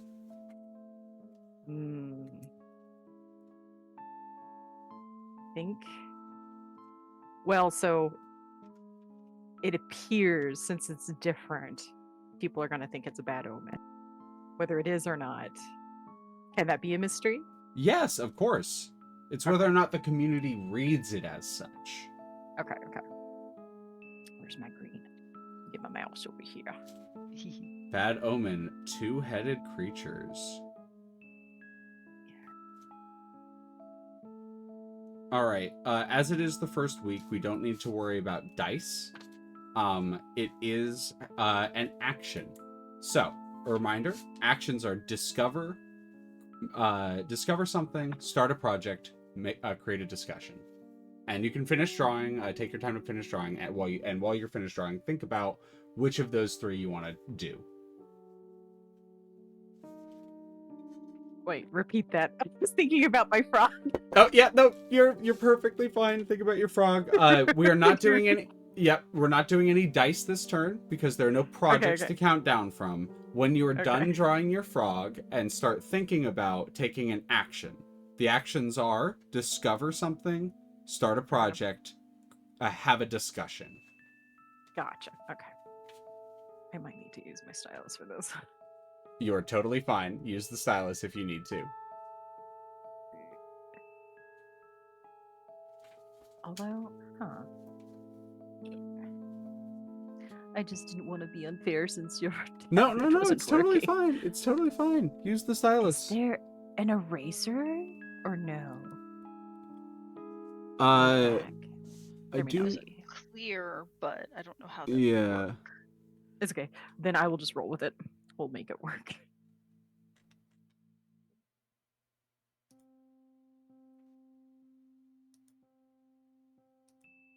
That's a good point. Let me see how that works. Wait.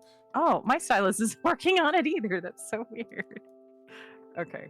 Then we will just go back to the mouse. I think maybe just Roll20 does not like drawing tablet. Yeah, it can be a little weird with it. You probably have to like set up something in particular. Yeah. I also kind of like having the sort of, mid drawings. I think it's kind of fun. But that's just me.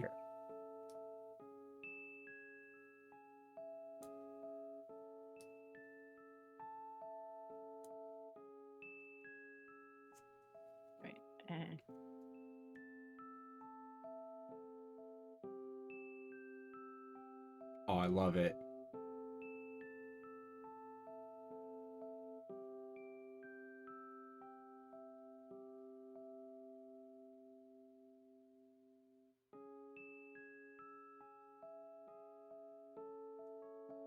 Oh shit, it's the boy.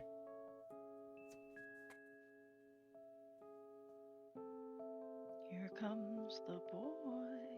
It's the boy. Oh, I thought you were gonna give it little angry eyes. I was like, oh no, it's mad. I just tried to get in the little details of my mouse. I know, the little This details so of the mouse. good. I see it. It's perfect. I'm gonna have you continue working on it during someone else's turn. I think just getting the base sketch out is perfect. I love it. I'm gonna have you think about your turn now, though. Okay. Discover, start a project, or discuss.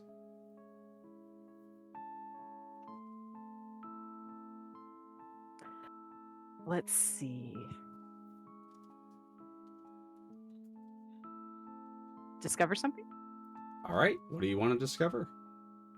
Um, And this can be a cave. This can be a strange new type of tree. This can be a magical spring. This can be ruins. This can be whatever you like. And anything that like you could reasonably see being found in this area.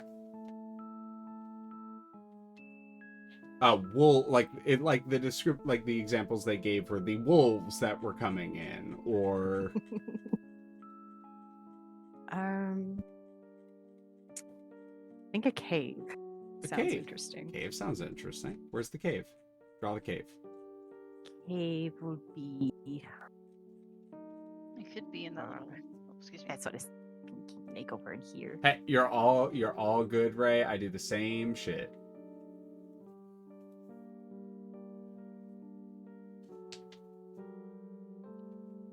Perfect. Cave. Okay. Awesome. And that's it. That's your turn. That's week 1. Week 1. Nice. Bad omen, two-headed creatures, and cave found. All right. Week 2. Ray, roll me a d12. You got it. Let's see. D12? Yep. Because you take out a card every time. Okie dokie. D12. How do I roll D12? You should be able to / roll, but I think that is also just a normal dice. Yeah. On the dice, Okay. so on the little side, there's the dice roller. But you can also, if you just type in / roll 1d12. Or /R and then 1d12. Yep. All right, Ray. 4 of hearts. Interesting. Okay. I have it up on the stream for the group of us. You should be able to read Oh, from it. okay. What important and basic tools does the community lack? Or, where are you storing your food? Why is this a risky place to store things? I think our community lacks, and I'm kind of playing off of the ore situation, is like we lack the tools to actually like mine in the cave, and that's why we can't even get started on, like, that's why we don't even have access to ore, even though we do live on a deposit. We just don't have the ability to get access to it, like not even get started, because we didn't bring them with us. We didn't realize we would find it. Alrighty. So week 2, lacking basic metal tools and equipment. Alrighty. In that case, no dice are on this because we have not started a project yet. And so you get to take an action now, Ray. Also, I need you to, and you can do this during someone else's turn. I recommend doing it during someone else's turn. That way we can keep things moving. Now you take an action. And after that, you will draw the things from this turn on the board. Okay. So Let's discover something, start a project, have a discussion.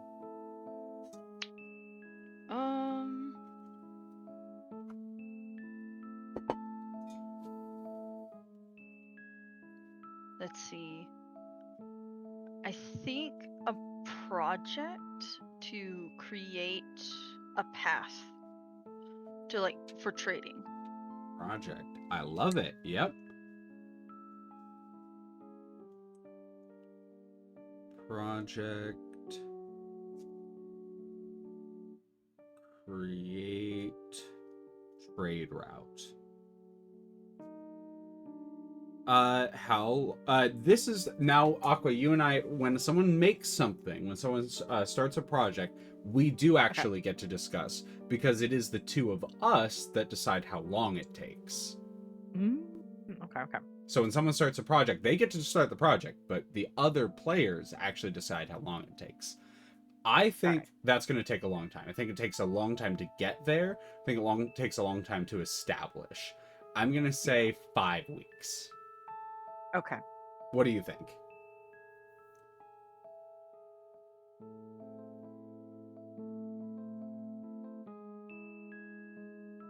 Sound Aqua? What do you think? Yeah, that sounds about right. Yeah, that Sounds about right? Yeah. All right, cool. All right, I'm going to put 5W next to it. And then this is where the whole like, oh yeah, this is where the like having dice helps. So this is like where the recommendation for having dice helps, for like this specific thing of like, okay, yeah, now we need to count down. I have dice in front of me, and I will be using them for the various projects. And so I'm gonna mark 5 on that dice. And that is how long the trade route is going to take. Okay. So, all right, we have ore in the hill. We do not have mining tools, and we are establishing a trade route. Week 3. And then let's see, establishing a trade route. Mm-hmm. Probably be like, should I do like a construction thing or what? Up to you. I have the arrow there. You could just like mark off the arrow. You could do like the little dashes for like a road. However you could do. I see you going for a bridge. I like that. Whatever you want to do. I am rolling a D11. 2. There's a large body of water on the map. Where is it? What does it look like? There is a giant man-made structure on the map. Where is it? Why is it abandoned? I am so happy I drew this one. I love this one. I'm going to say...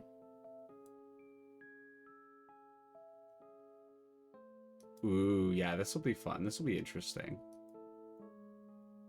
When we were surveying the area around the hillside, it was discovered that a keep of the old ones, not the first born, the old ones, is just behind the town.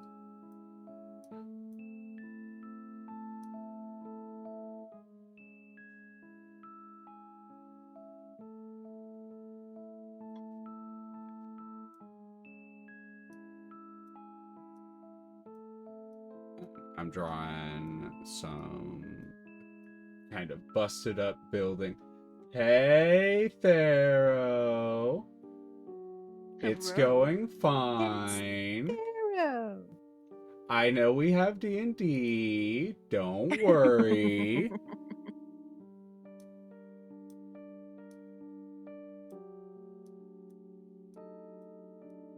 Not D&D, Pathfinder. Blam me. All right. So that is that. We tick down the dice. And mark to 4. Why are you worried? Tick down the dice, mark it to 4. All right, so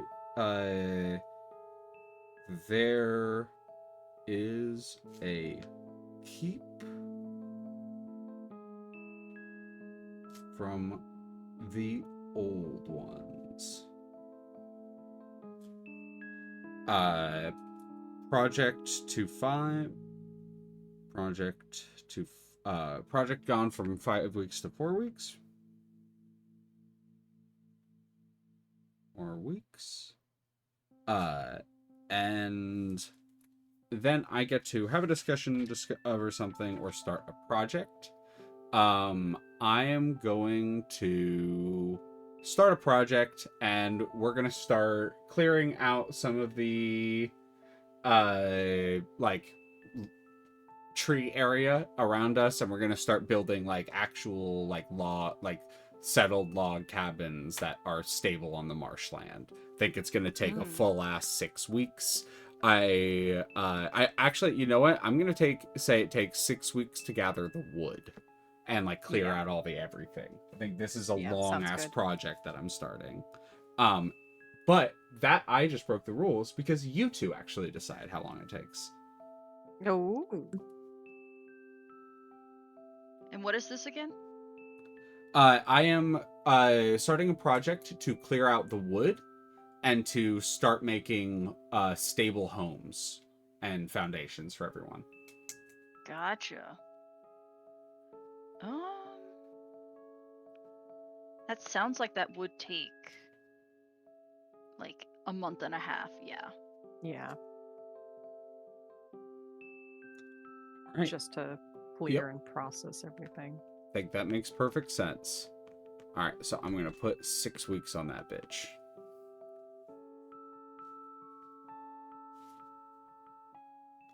All right, coming back around, week 4, Aqua. D10. Okay.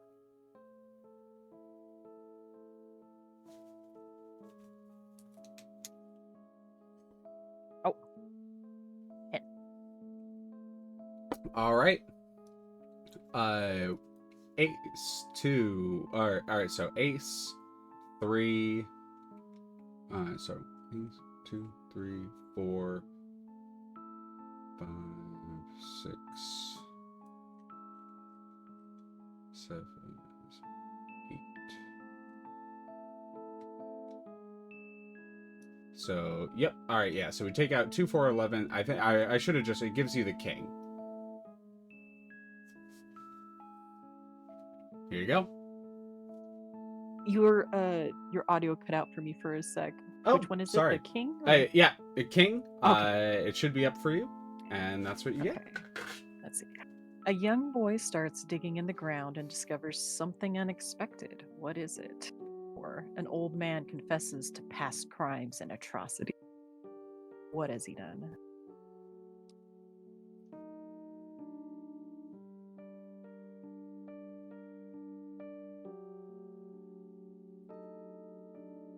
What you thinking?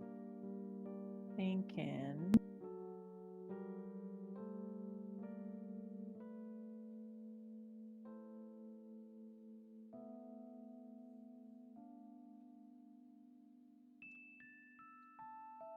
I think a young boy discovered some coin in the ground. Some old coins and discs and things. Ooh, old coins and discs. That's interesting.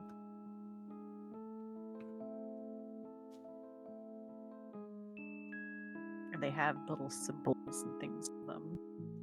And I think you leave, and something I love about the game is like leaving it there.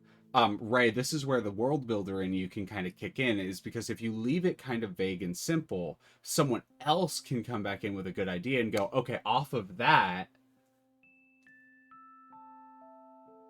Just play on that.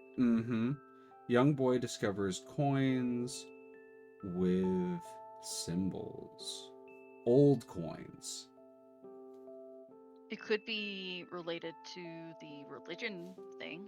Who knows? We'll have to figure it out. Projects tick down. Trade to 3 weeks. Clear wood to 6. Or clear wood to 5.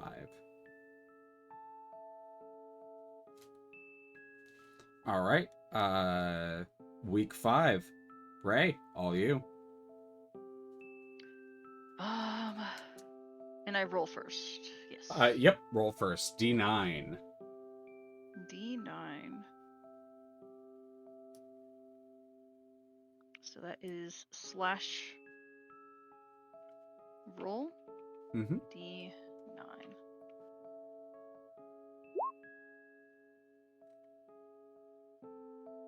It didn't go. Or did it? Yep, no, it did. Rolled a 4. Oh, Alrighty. okay. 1, 2, 3, 6 of hearts. Let's see. Are there children in the community? If there are, what is their role in the community? Or how old are the eldest members of the community? What unique needs do they have? Very I interesting think one. there are children since there was already a little story of a child finding something. And their role is typically to help with a gathering in the community. Young children assist with gathering in the community. Love it. Let's see. Is there anything else? Let's see.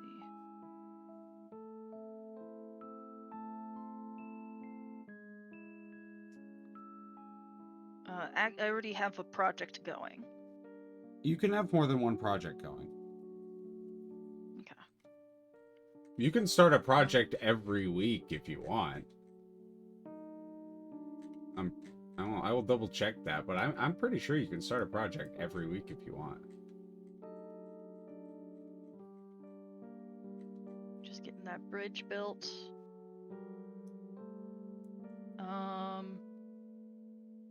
What else? Yep, you can start a project every week. No rule against it. Cool. And you're already establishing houses, right? Yes, that is currently the long project I have. I'm clearing out wood for the homes. Gotcha.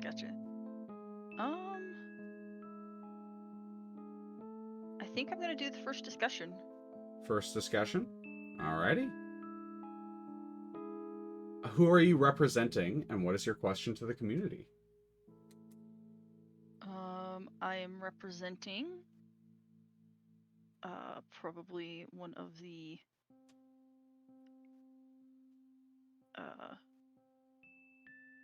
concerned citizens, asking if we need to have any defenses or if the water is safe, probably, due to the mutated frogs. I am going around the community, going around the horn as in order. I would be next. I'm going to represent one of the people working on the trade route.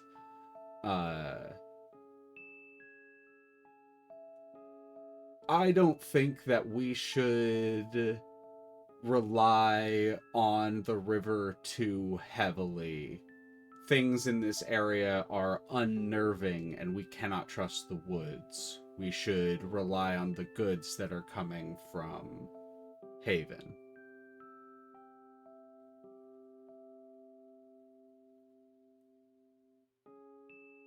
Aqua, who are you representing and what do you say?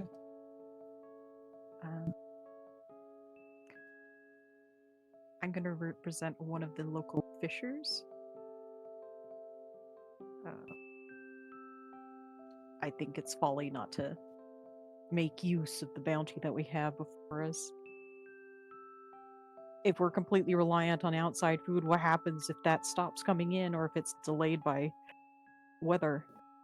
We have to find some means of supporting ourselves and being autonomous.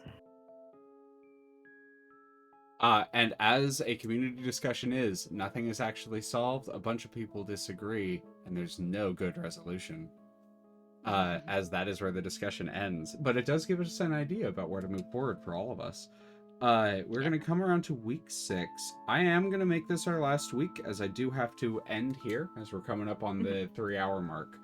But I hope to continue this in the future. In between this session and next session, we will figure out whether or not this is what we do next week and we just finish up with this, doing our quiet year, or if we swap to one of the others, but we'll figure that out soon. For my Last roll, /roll 1d8. Let's see, 2. I already did 2, so that means I get ace 3. Someone new arrives. Who? Or 2 of the community's younger members get into a fight. What provoked them? I am going to go with, based on the discussion that was held, 2 of the community's younger members get into a fight. One of the people working on the trade route and a fisher get into a fight over the discussion that was held at the last town hall meeting. Oof. Traders and fishers are at odds. 2 young men in a fist fight.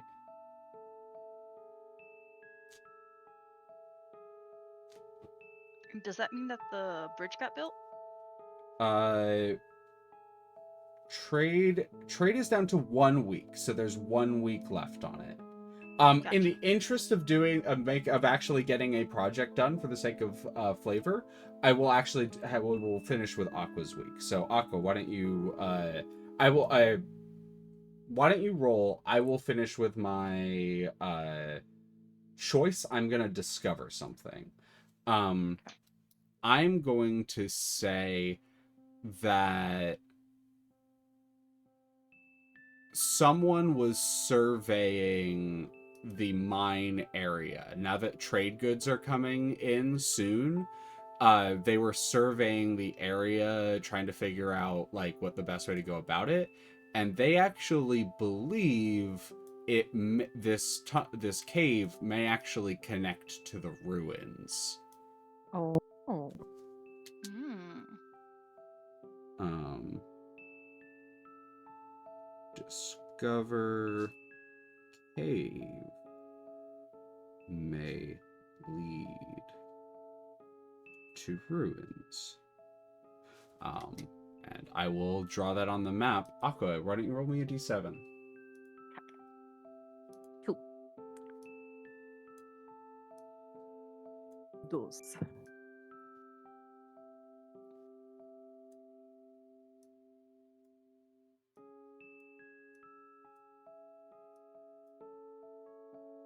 All right, there's a little tunnel, the maybe tunnel.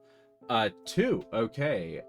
Ace, 2, 3, and 4 have all been rolled.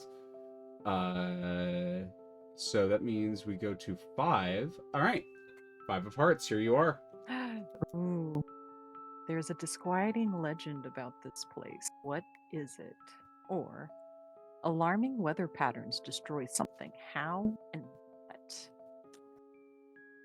see.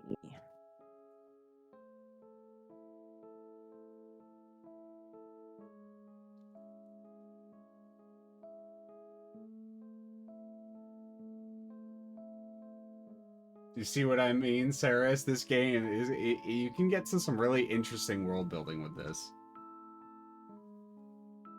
Yeah.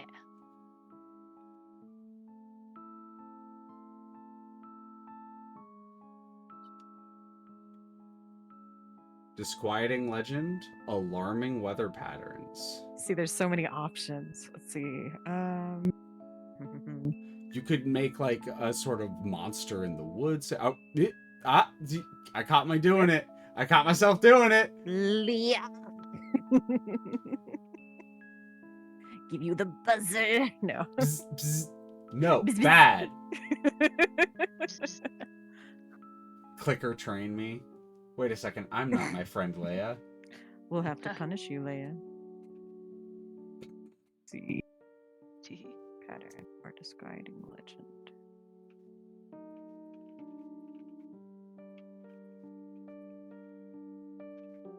Weather patterns, a legend. Oh, perhaps people that spend too much time in the swamp start losing memories. Oh, fucking cook. Hell yeah.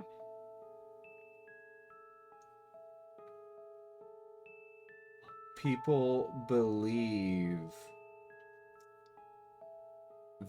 that the swamp steals memories.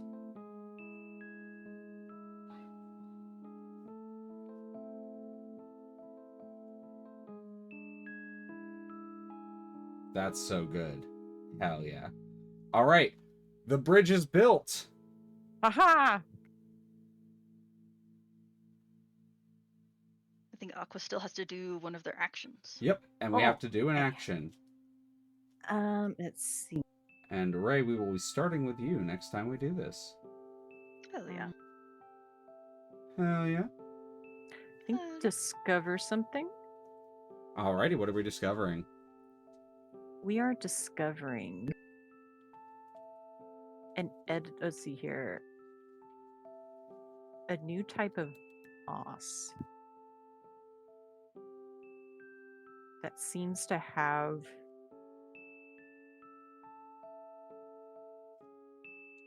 I don't want to necessarily say mystical, but qualities that you don't find. I was gonna say medicinal kind of qualities.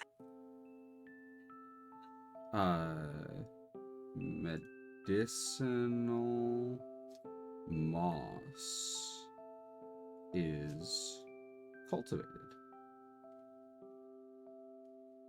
Hell yeah. I need to love draw it. The memory thing. You will need to draw the memory thing and the moss. I'm gonna say I forgot this a little bit ago. Ray, you put tools on our resources list and you made them scarce. Then you built a trade. So I'm gonna say that makes our tools no longer scarce. They're not abundant, they just go to fine. Do you think, Ray, and this is up to you, it's your thing, as the trade finished, do you think the trade affects either of our other things, either grains or ore? I feel like it does automatically affect ore because we're able to actually start mining it. Alrighty. I'm going to say abundant to ore then.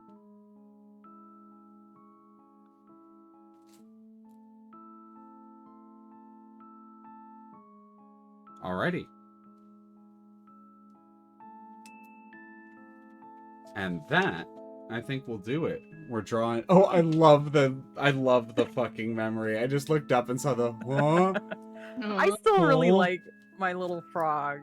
The frog is you killed it with that frog. You could. That's a good frog. It's a good frog. To make two distinct heads, and my mouse just makes it shaky. I love it. That is a good fucking frog. And the little goldfish in the... You also need to do your moss. Sure. Oh, yep. Yes. Okay. While you do it, hey, it's perfect. While you do that, I'm going to be finding someone to raid. Okay. Here.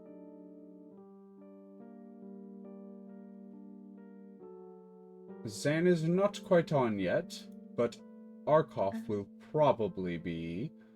We'll raiding him when he is done. So I am going to send you all to Arkoff. Arkoff is doing some Digimon stuff and is pretty cool. Enjoy games with Arkoff. Was doing some Elden Ring Convergence yesterday that I tuned in for. Very cool. And enjoy Digimon. He'll probably send you to Zan. I guess they do like to. I like that guy too, like Tabuya.